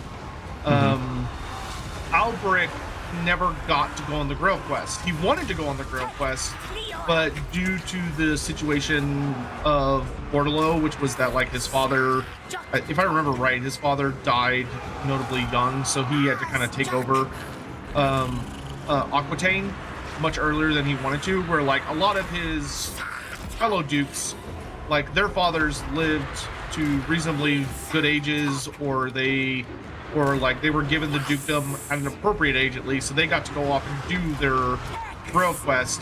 He didn't. He was like stuck at home because somebody needed to manage the kingdom, so he got sent off to go.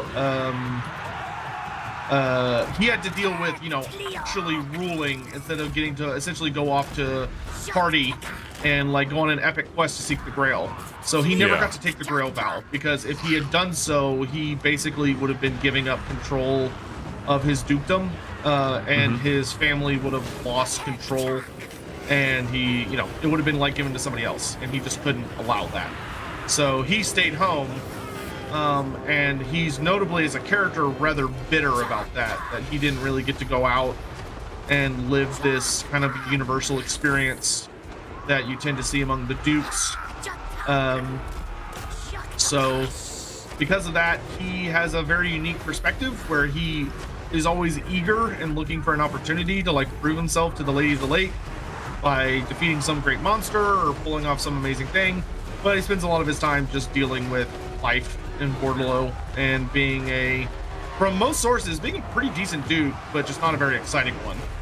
I see. Like the only real big note about him in like the roleplay game, which tends to have a lot of the extra goodies, is that unfortunately one of the things that he's known for and he gets mocked for a lot in Bretonia is that there was an incident where there was like a festival for like a certain yearly thing, and during the festival a group of peasants got like absolutely fucking smashed. Like they got beyond drunk. And it ended up because of their inebriated state, they ended up getting a little too rowdy during a part of the festival where like there was like a play or something going on, and it ended up causing like a riot, and it led to a full-on like peasant rebellion.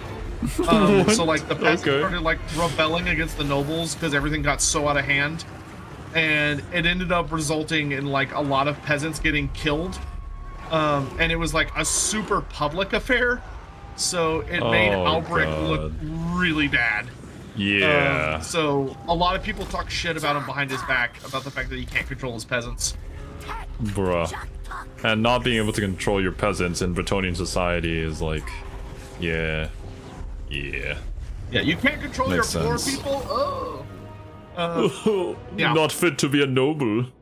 And that's really all he's known for. Like, if you were to delve in deep to the lore, which Total War kind of explores a little bit, he would actually be a really interesting character, because being from Bordelot, he has a unique relationship with the gods, because while he does worship the lady, and she's considered a very important god, instead of being the most important god, she's considered equally important with Manon, the god of the sea, because Bordelot is almost entirely coastal. And they rely very heavily on the sea, and that's why like Albrecht wields as the magic item they gave him in Total War is the Manon's trident. Why he wields a trident, so that's why it's on the shield. Really important relationship with Manon. Okay. Now that being said, he catches a lot of flack from the community, and I agree with it. And it gets called Albrecht the Le Générique, or Albrecht the Generic, because unfortunately, despite the fact that Total War made him, once again, this was back in Warhammer 1 when Creative Assembly had much lesser ambitions. Albrecht was a bonus legendary lord that got added to Bretonia alongside King Lewin and the Fey Enchantress, and because he didn't have an official piece of art or anything like that, instead of making like an actual unique model, they just use a Grail Knight. So his face is just a regular Bretonian lord. Like, he just looks like a generic lord. His helmet, though, is unique. So he has a unique helmet, which is how you can tell him apart from other characters. But in his original model, he was literally just a generic lord. Eventually, they gave him a fancy helmet when Bretonia became playable to make him stand out. And then after he was made, but he just had like a sword and he was really boring. The community had to, which it was super annoying, we had to campaign for years to bully CA into giving him his trident, which eventually worked. So he finally like actually got a trident, because he used to just wield a sword and they were like, oh yeah, he has a trident, but he doesn't actually like hold it. So now he actually has his trident. Yeah, trident's such a cool weapon too. It's like such a unique thing that not many people use. You might as well give it to the guy who actually uses it in the lore, but yeah, but he still unfortunately has a generic face, which that ultimately doesn't really matter because he never takes his helmet off, so I don't really care about that. But the real bitch is that he has a generic voice actor. So Albrecht does not actually have a unique voice. So when you are using him in campaign, or you use him, or you like talk to him in the diplomacy screen, he doesn't have any unique dialogue, and he doesn't have a unique voice at all, because he's just a regular Bretonian lord. So he's kind of up there with Throg in that a lot of people are like fine with his design, but they want him to be they want him to get a new voice actor, or like a redone voicing. Are you loading in? I am stuck on freeze? pending action. Interesting. I'm stuck waiting for other players to finish loading. Interesting. Is multiplayer broken at the end of the battle yet again? It could be. Like, Oh. I have animations and stuff playing. It's just that my Yeah, waiting same here. is just sitting here. I'm also waiting for Yeah, I you think- to finish the post-battle options. Rip. Okay, I think it's stuck. It's Joe for my So- dudes. Yeah, I'll just shut that down real quick. Okay, same here.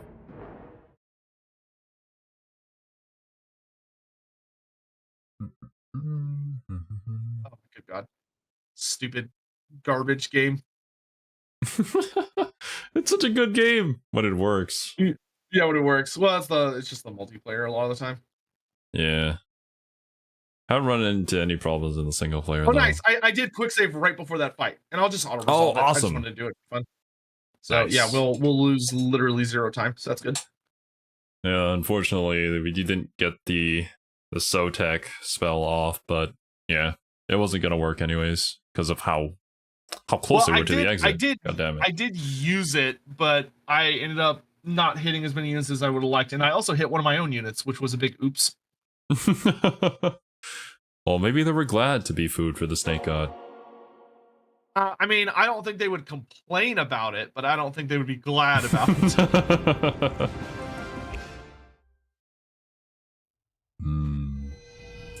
Right. It's back up. Roger.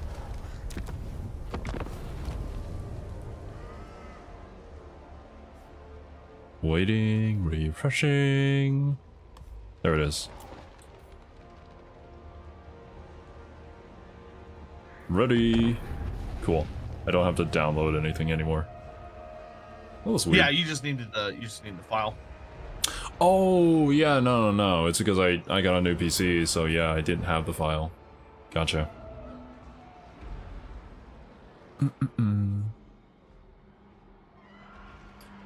The Red Duke isn't even playable despite having special abilities. Who is the Red Duke? The Red Duke is a super duper important Vampire Count character. He's the big bad Vampire Count, essentially, for Bretonia, because he was a Bretonian Duke of the Kingdom of Aquitaine that got turned into a Vampire Count got turned into a vampire against his will by Abarash, the founder of the Blood Dragons. Oh, okay. And he has the same situation as Boris Todbringer, where he has a completely unique model. He has a unique skill tree with unique abilities, but he does not have a unique voice actor, and he is currently not playable. Gotcha. You can confederate him, which if you confederate him, you get access to all of his like unique abilities and stuff. But obviously that's not the same. People very much want both of those characters to have playable campaigns. Will they ever get a I'm playable so campaign? fucking sick of this mutagenic energies. I hate this so much. Please hurry up and kill Zinch. Jesus. I'm trying my best, man. Okay, I'll make that a priority. You guys get off my land. Get off my property.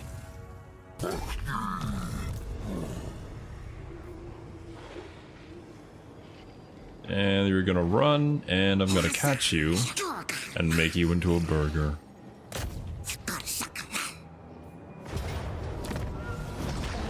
Tasty. Yeah, the Red Duke is actually one of the few, like, not strictly playable characters in a lot of tabletop who had his own Black Library book purely about him. So he had his own dedicated story, and it's very good, but it is a bummer. Like, it is super sad. Oh, I see. Also, Because it really, I mean, it delves hard into the trauma of like someone literally just being turned into a vampire completely against their own will, and it's really sad. I think this has been explained to me before, but what exactly is a black library book, and how does that get differentiated from other books? Yeah, so Black Library is the publishing arm of Games Workshop's storybooks, essentially. So the Black Library is responsible for like publishing the lore of Warhammer Fantasy and 40k and Horus Heresy and like everything else. They only write novels though, or like novels, short stories, audiobooks, audio dramas. They don't publish rules and they don't publish minis. They only just write stories. And the way they essentially work is that they spend a lot of their time essentially hiring freelance authors who will come in and write books for them. So when people talk about the books, it's a habit of people will say like, oh, a Black Library novel, to make it clear that you're not talking about a book written by one of the other studios. Because like Forge World, for instance, published a lot of books that include a lot of rules, but also tell a lot of stories. Like the Tarmacon book is from Forge World, whereas the wait, does the Blade of Sotek not give me? Wait, what the heck? Blade of the Serpent's tongue. Oh, he starts with it. That's right. It doesn't give him poison.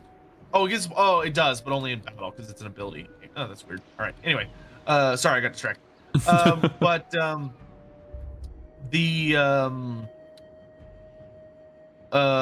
it, I lost my train of thought. What was I talking about?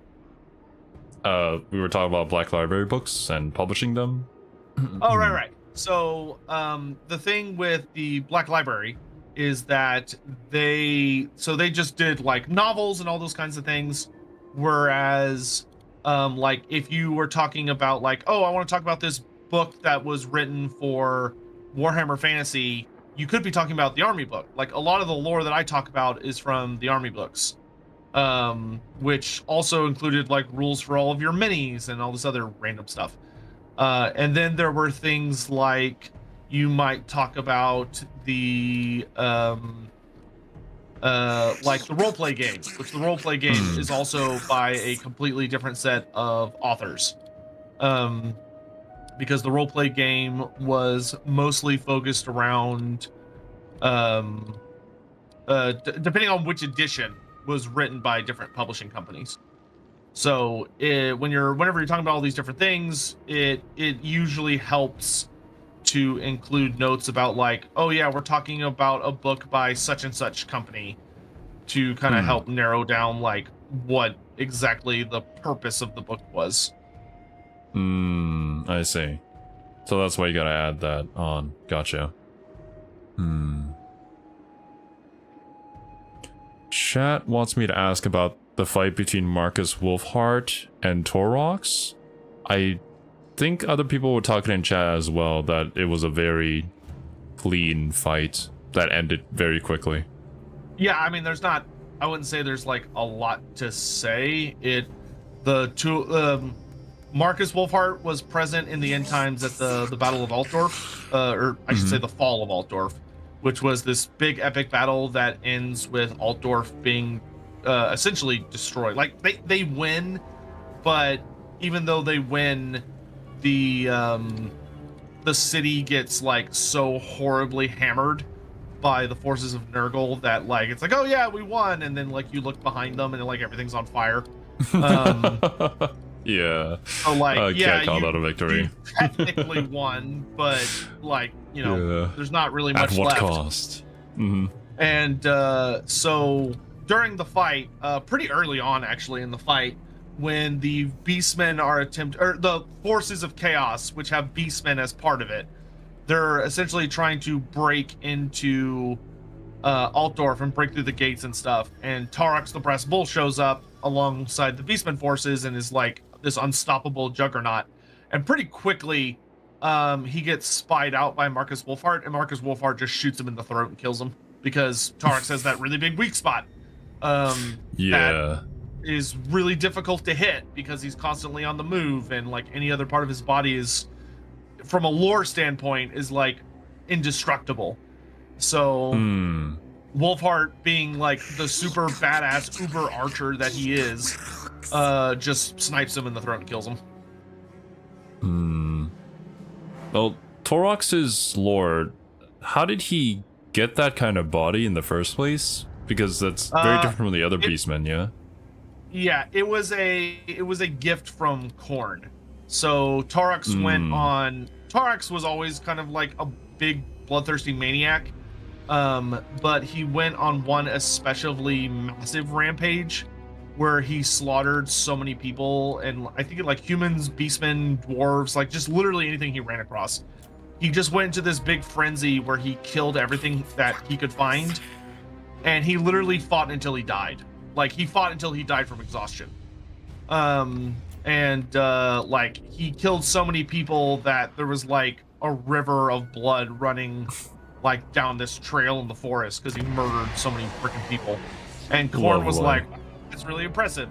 So Khorne sent a herald to Torox, who like essentially like healed him and also gave him, and was like, hey, Khorne thinks you're really fucking cool and awesome.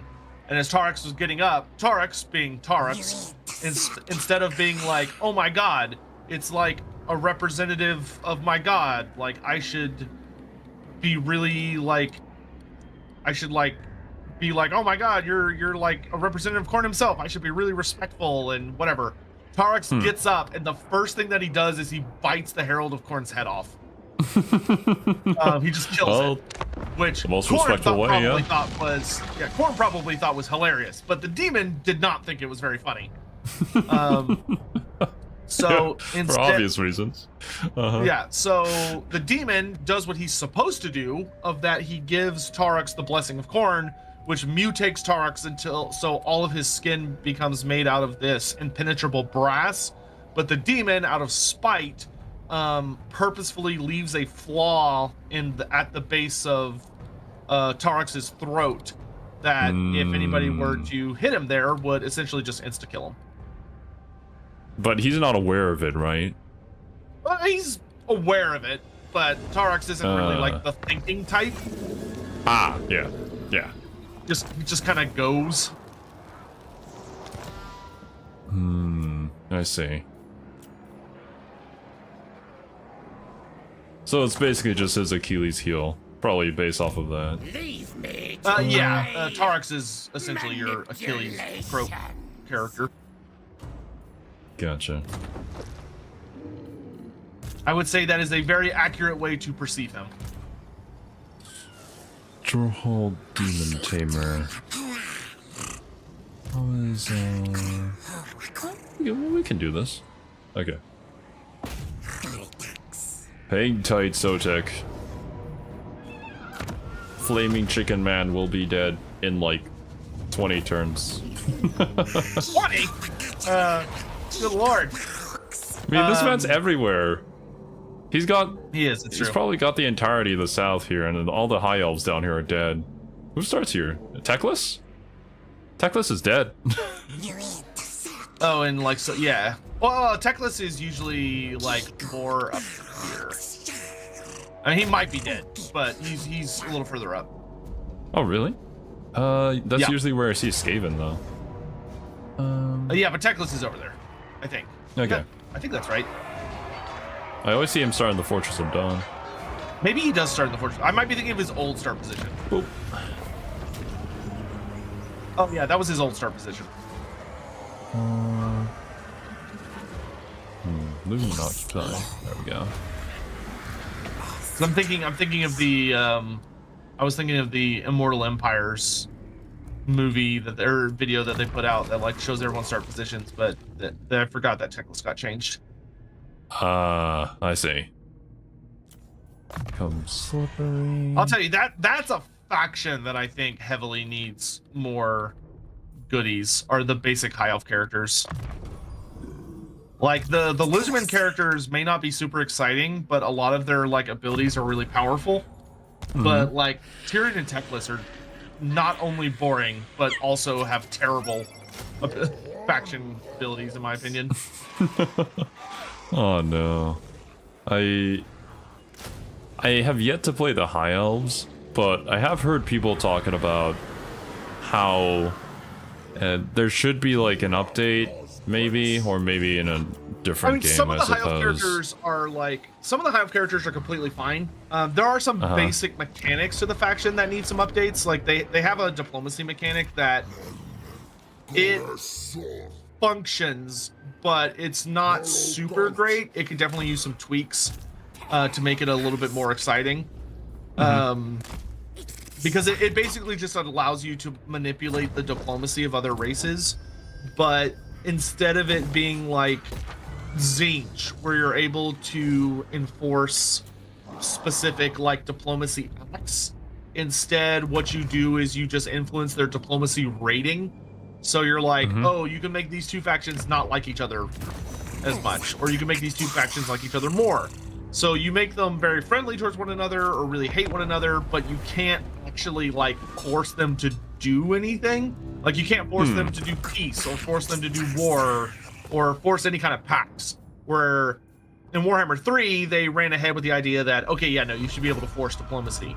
So for the High Elves, if I should say when they eventually hopefully give the High Elves their last DLC and give them an update, I would suspect that they're going to change their diplomacy system to where you can still influence like how much factions like one another, but I suspect they will also add the follow-up of oh, my stupid Distilled-on Sotek is gonna die to attrition.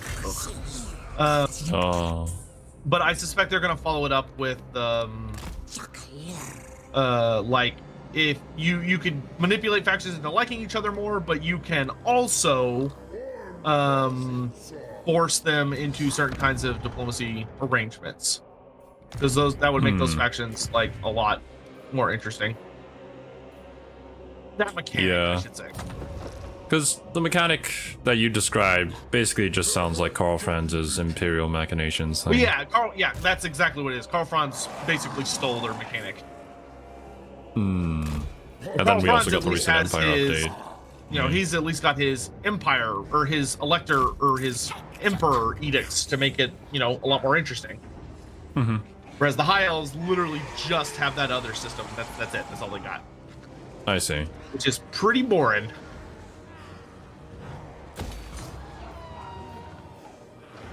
What is that? Yeah, sure. Okay.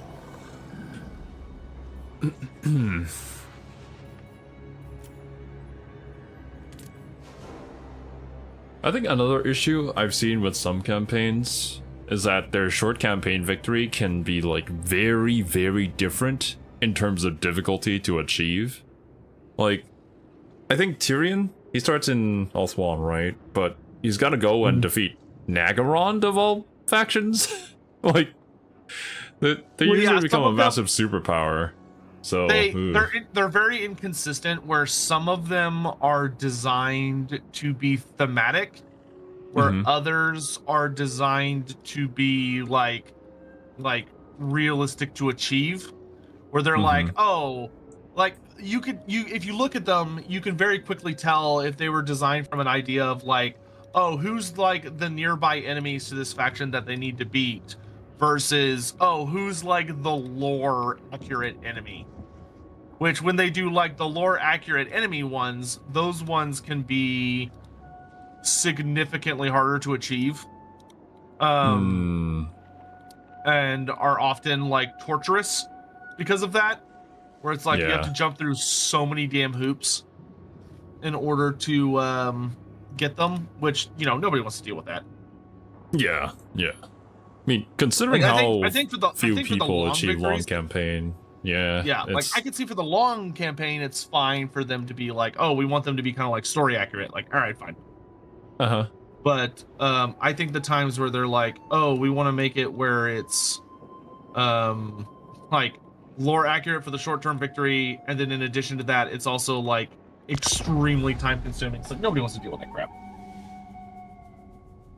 I mean, it's kind of a shame. But I guess it's also part of the game's design, because when you do reach a certain point, it just doesn't become fun anymore, which is why there's so few people who actually get those achievements for long campaign victory. Yeah, well, it's like a lot of them also haven't been reevaluated in a hot minute, where it's like, you know, Tyrion for his short-term objective, it would probably be more appropriate to say that, oh, he needs to wipe out, like, Count Noctilus and also any of the starting Dark Elf factions on Ulthuan itself. And then for his long-term victory, you go, okay, yeah, he also needs to defeat Malekith, or like wipe Malekith out. Yeah.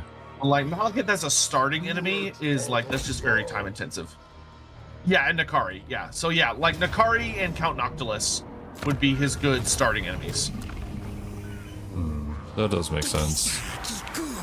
Malekith as your starting enemy is, it's definitely a doozy. Every single time kind of in a long way my away. campaign. Yeah, there's that, but he always does very, very well. I don't know if it's because his auto-resolve is just good, but... I mean, it depends. When you get into a campaign, there's a system that like essentially rolls a bunch of invisible dice to determine like which factions are going to do good and which factions are going to do poorly. That being said, depending on what character you're playing can influence it a bit. It just depends on some factors. Gotcha. There is a system behind it. I can't remember how it works off the top of my head, but they explained it at some random point.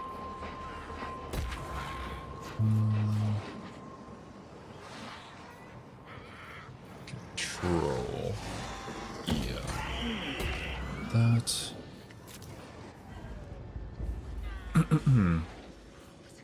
Thanks for the super chat, Hammond. Ask what it would be like to be Marger's mom. No, I don't think you want to ask that. I'm pretty sure all the people in your chat just super chat mine in order for to have me ask all the questions that they would never ask you or you would never answer normally. I feel like this is what these streams have devolved to. As long as you're getting money for it. As long as they're being supportive.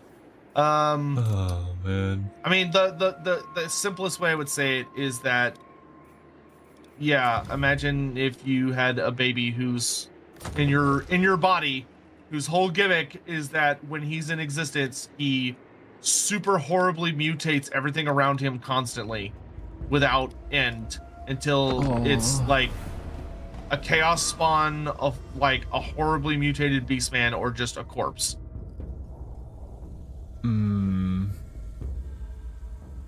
Because Morgar's an asshole, and whenever he dies, like his physical body is destroyed, he at some point in the very near future after that will essentially possess an unborn fetus and turn it into himself. What the... Yeah, I really don't want to think about it. Yeah, it's not a good time. It is not a good time. Oh, jeez, man. Oh, Yuan Bo is along the coastline. I will have to rectify this. Ah, Yuan Bo will rue the day he met his first lizardman. I don't recall giving you a permit to be here, sir.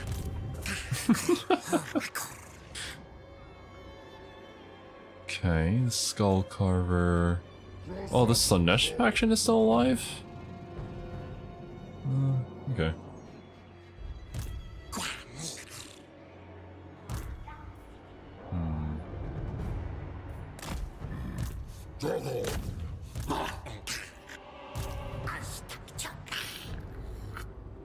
Okay, I'm gonna... Normally I don't read these out where we both can hear it, but this one's a little special, so I feel like I have to.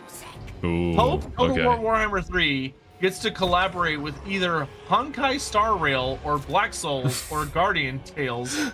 Imagine the potential of Sunday, Little Princess, and Alice as legendary lords. What the fuck does any of that mean?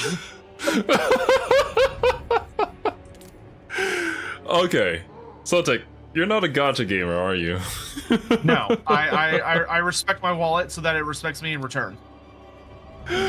Oh, well, thank goodness, man, that you don't understand any of that. It would appear the super chatter has fallen deep into the rabbit hole. I'm vaguely aware of what Honkai Star Rail is. Like I know it's a gacha game. Mhm. I know that many of my VTuber friends have unhealthy relationships with it. Yeah. I guess I buy understandably Warhammer. so. Hey, that's not the same. Buying Warhammer stuff, at least worst case scenario, I could sell it. It retains value. I could sell it in the future if I needed to. You Oh, can't man. fucking gotcha game stuff. That is a one-way ticket, which is it out of your wallet and into someone else's, never to return. I suppose it depends on how you look at it. But yeah. I mean, if it brings you happiness, by all means, you know, you do you. Yeah, But yeah, like, for sure. yeah, the gotcha games are like, I don't know. No. I already have Warhammer as a hobby. I don't have the time or money to spend on other games like that. Sell your gacha account by that logic. I mean, you could. There are some people who do that. You could, but then you have to sell like all of it, and you're probably not going to get what you put into it back. Whereas like with Warhammer, I can just sell like a book, or some books, or some minis. Like, you know, there are different elements of it I can sell, like things I just don't want anymore, but I can keep the rest of it.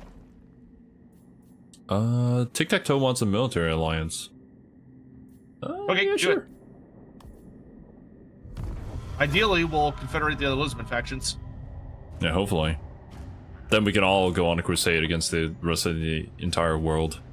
Shouldn't be too difficult. Yeah, I've already told my family if I die, just to sell all my Warhammer stuff. try and pay for my funeral that way. Like, how much have you collected over the years, and like, what would it amount to? I have no fucking idea. I'm pretty sure my book collection would be worth more than my mini collection, because I was not wealthy growing up, and so I collected a lot of lizardmen, but I'm not one of the people that has like every single army. Like I don't have like 10,000 points of every single army because I had to pay for, like, you know, food. But Yeah, food does exist.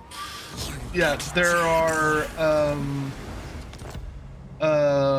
what was I gonna say?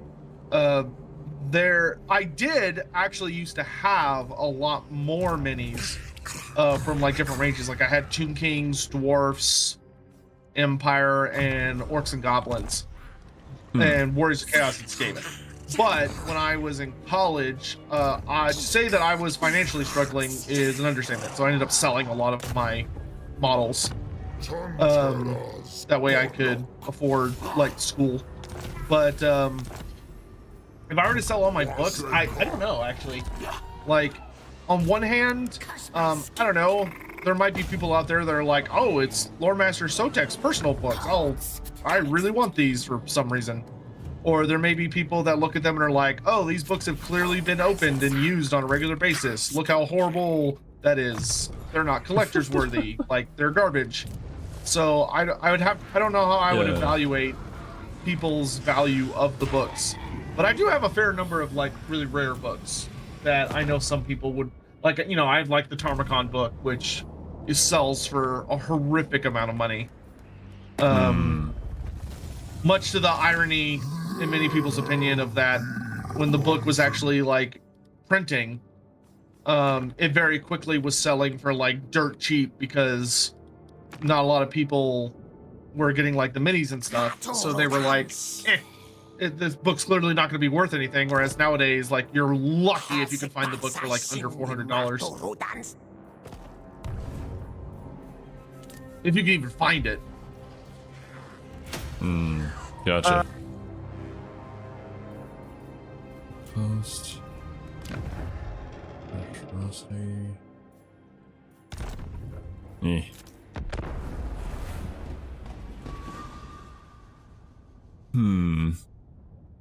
Oh yeah, I mean, Tic Tac is not doing too well. Kairos is beating his ass.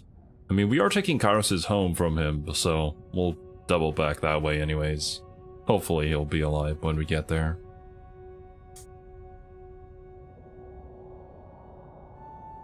Sotek's teasing by not saying what book it is. Is it an Imperial armor? What is that? Wait, what? What is chat lying about now?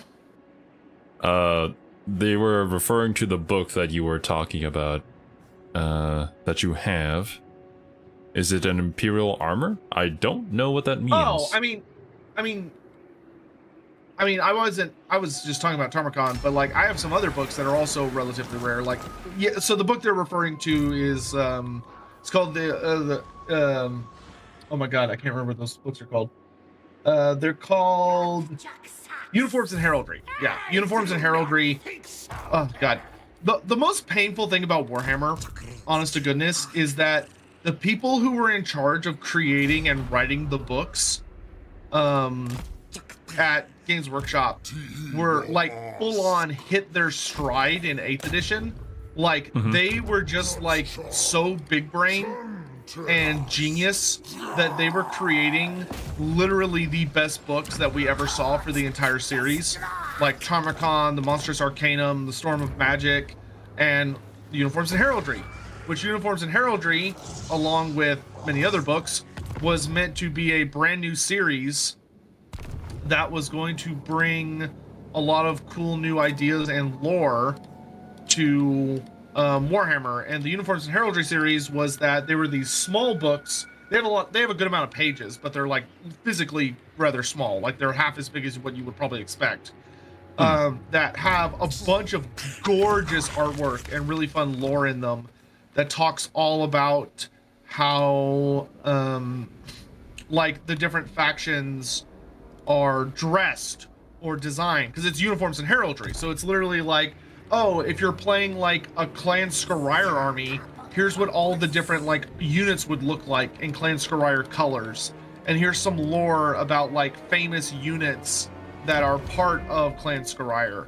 And they also did like a bunch of minor Skaven clans. And the same thing for the Empire, where you had a bunch of Empire groups, but also a bunch of like minor factions that aren't as well known. So they were really exciting books because you got to learn a lot of really cool lore tidbits. There were a lot of like what we understand as regiments of renown. Like a lot of the regiments of renown in Total War Warhammer for the Empire, the Skaven, and the High Elves all come from Uniforms and Heraldry. Because that's how like influential the books were, and they had like beautiful art. I see. And we were supposed to get one for every single faction in the game, but unfortunately, like with several other book series, it never got finished because the end times happened. Tic-tac-toe, no! Yeah, Kairos beat his ass. Rip, Kairos is waging war. Well, that sounds like a you problem. I'll get him in an ambush, maybe. I don't know. Or maybe he'll ambush me. There is that annoying thing with Kairos, right? Where he can kind of just like ambush you out of nowhere. Yeah. Yeah, teleport stance is that he can not only teleport to where you are, but if he teleports on top of you, it immediately counts as an ambush attack. Oh, joy.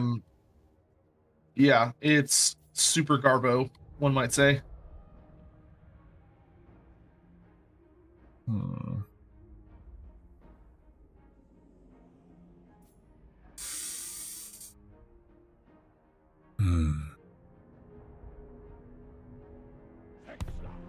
Nice.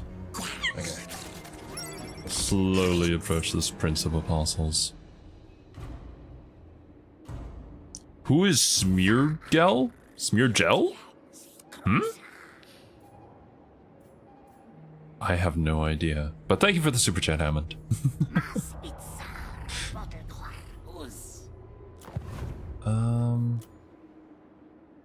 As long as the visions of the old one mission is active, treasury minus 7,000. Control minus 7 to all provinces. I mean, that's fine. Let's check our province control.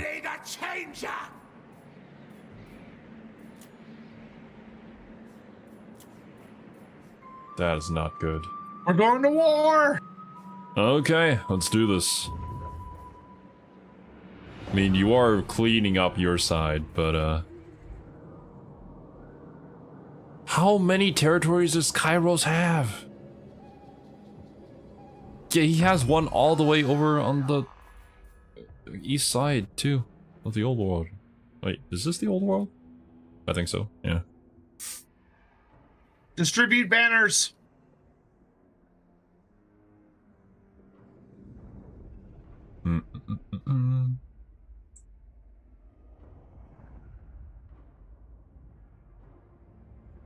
I'm being jumped? I'm pretty sure that's part of the Visions of the Old Ones mission. I'll have to go and deal with them.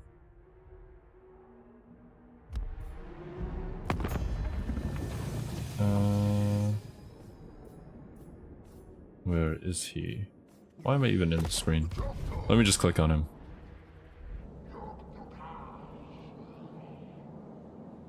It runs buttery smooth otherwise, but in multiplayer, I guess there is still some hiccups.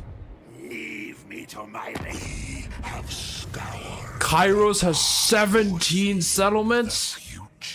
This is not just gonna take me 20 turns. Well, And he's still going. Kairos. The faction that... Oh man. Oh wait, okay, you killed the other guy. Okay, that's good. Yeah. Because if Everybody it's else just is dead. Kairos, it's not nearly as bad. Okay, well, I guess there's that. This is gonna be a long war, that's for sure.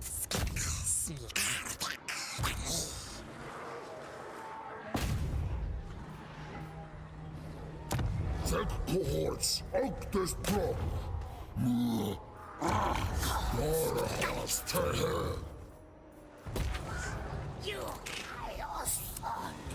All of my hero actions failing?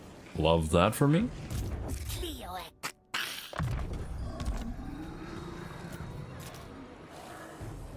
Alright, cool beans. 1 second.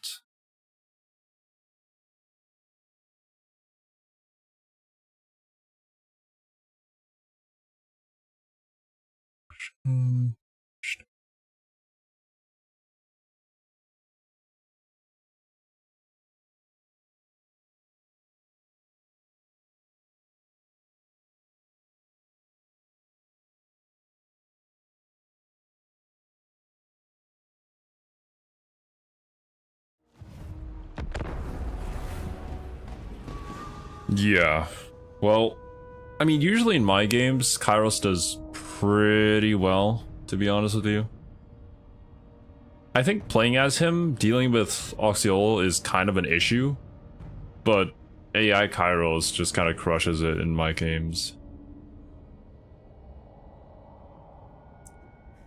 Even when I'm playing as Gorok, he comes up to challenge me, which is, not cool. Nordland is gone. Substantial income. Oh yeah, sure, I'm gonna do that Oxyonal.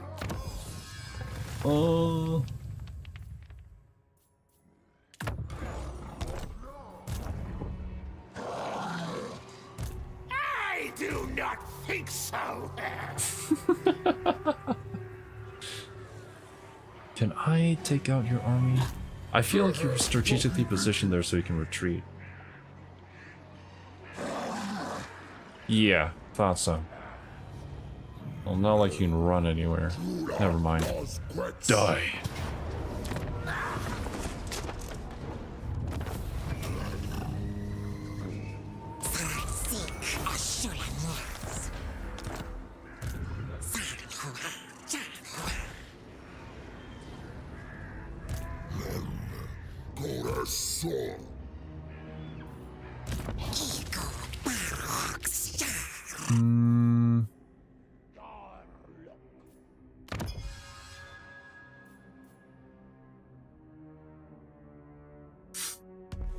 See if Sotek can convince you to react to Sigvald's magnificent speech?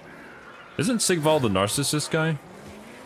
I mean, he is a narcissist. There's more to him than that, but yeah, that is one way to put it. Have you not seen his quest battle speech? I have not. No. Oh, he has a really famous one. It's quite good. I see. It's written in a very fun way. I don't want to spoil it though. Like gotcha. I'll just say that at some point I would highly recommend you either play his campaign because it's actually a really good campaign, or you could also just look it up on YouTube for and enjoy it with your chat. But he has his quest battle speeches are really funny. Okay. Well, I guess that's something cool to look forward to. Yeah.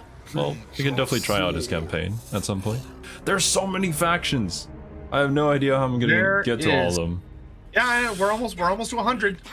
We're nearly there. Oh my god. How many do we have in total? I think we're at 96 or 97 right now. Oh man.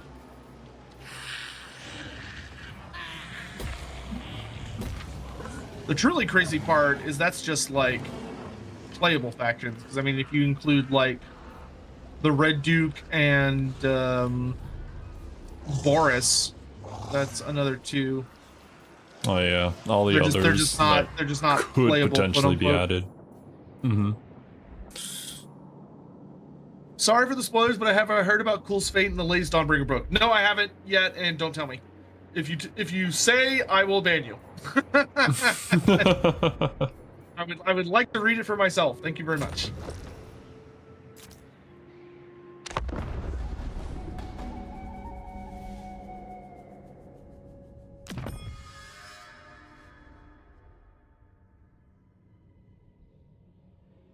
Enemy failed to spot my ambush. If I auto-resolve, I lose a lot of guys, so I guess I'll fight this. Yeah, we can fight it. I know I can win it.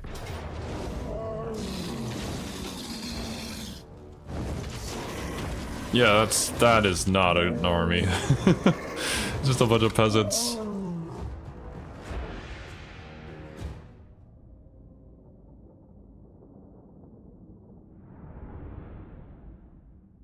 Although I've heard the Gate Masters are really good units. Oh yeah, they're solid. The Cathay characters are all really, really good now. Like Cathay is so close to being like amazing. Like they're great, but they're so close to being like amazing.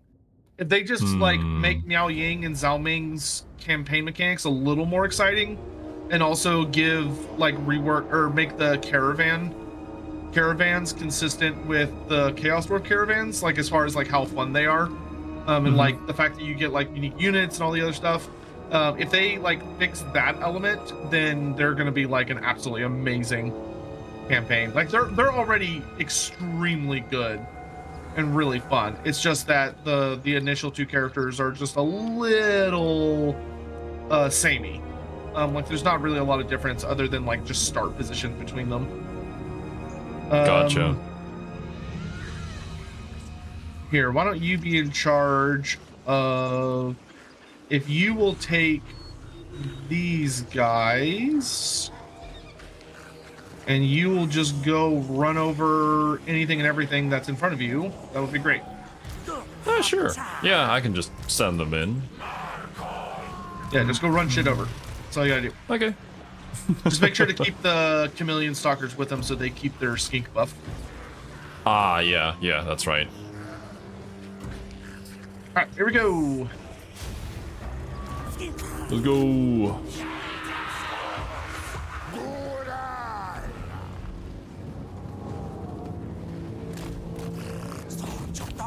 Straight into the archers. Simar Gull appears in Battle for the Brazen Altar. Total Warhammer as a corn dog hero. Any lore? Don't know. No, not really. I think there might be a slight note about him. He appeared. Oh my god, I can't even remember where he appears in.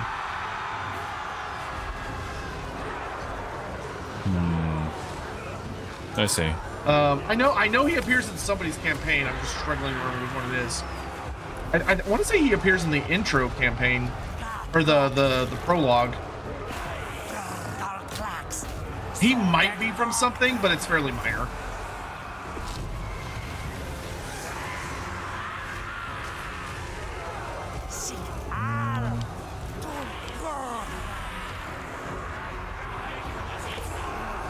Is there any lore on the new legendary hero that we're adding in? A Cerberus? Karanak? Oh yeah, there's a ton.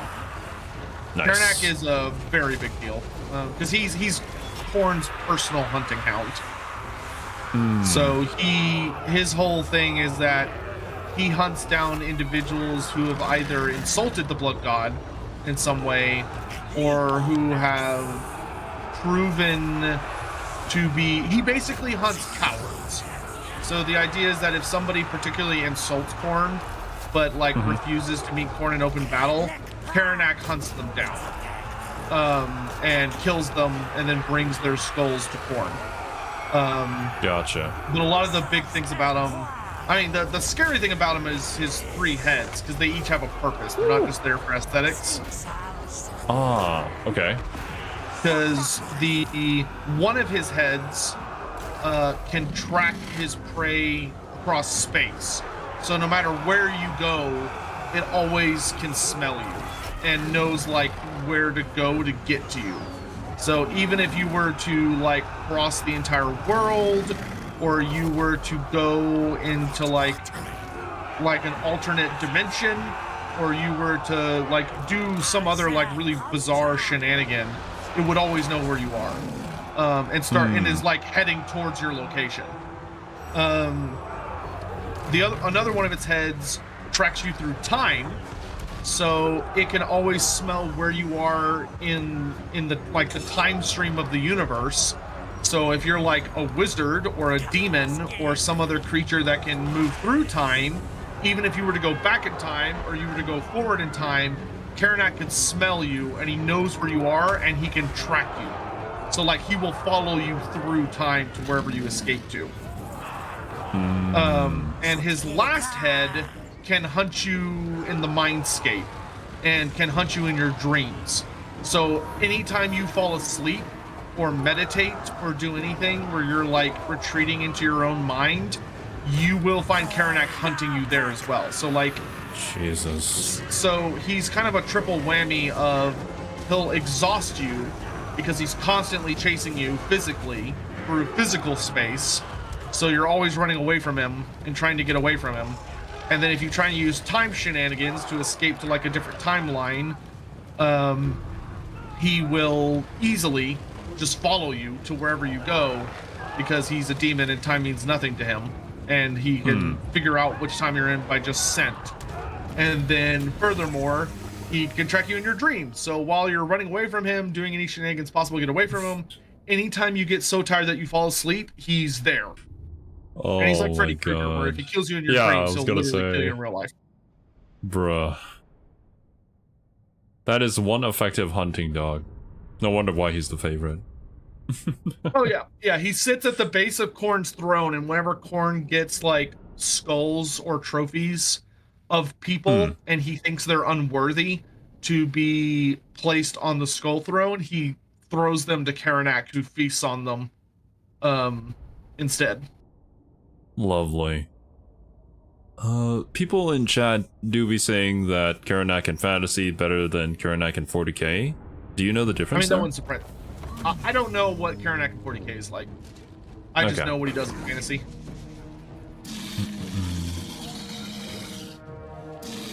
Oh, is this that same bug? Again? That's interesting. It seems to happen when we fight An ambush battles. battle. Yeah. Yeah, that's interesting. Well, Well, I think, I guess maybe it's time to call it here. yeah, I was gonna say, although it's a bit of a lame duck to end it on, it actually is time for us to wrap up. Yeah. So, hopefully you all had fun. Actually, I think I have the ability to save the game. Oh, yeah, that would be very nice. But I think if I save it without you in it, it might cause an issue. Oh, really? Oh, dang. Shouldn't have left. Well, it wouldn't have moved forward unless you left. So it's fine. We'll just start at the next with the autosave, which will be the end of the previous turn, which is totally fine. Roger that. All right. So thank you all for joining. Hope you had fun. Another week, another number of races purged from the world by the Lizardman exterminators. Slowly getting closer. Yeah. Probably not what the old ones had in mind, but you know what? They're not here to complain about it, so It's our interpretation of it. Yeah. The old world, the great plan can't fail if there's no one to mess it up. Exactly. All right. Well, thank you guys so much for watching, man. We'll catch you in the next one. Yep, we'll see y'all next time. Twitch chat, I'm gonna send y'all to go watch Andy's Lawhammer stream. So have fun with that. Because that's what I'm gonna go watch. So. See y'all laters. Bye-bye. Bye-bye.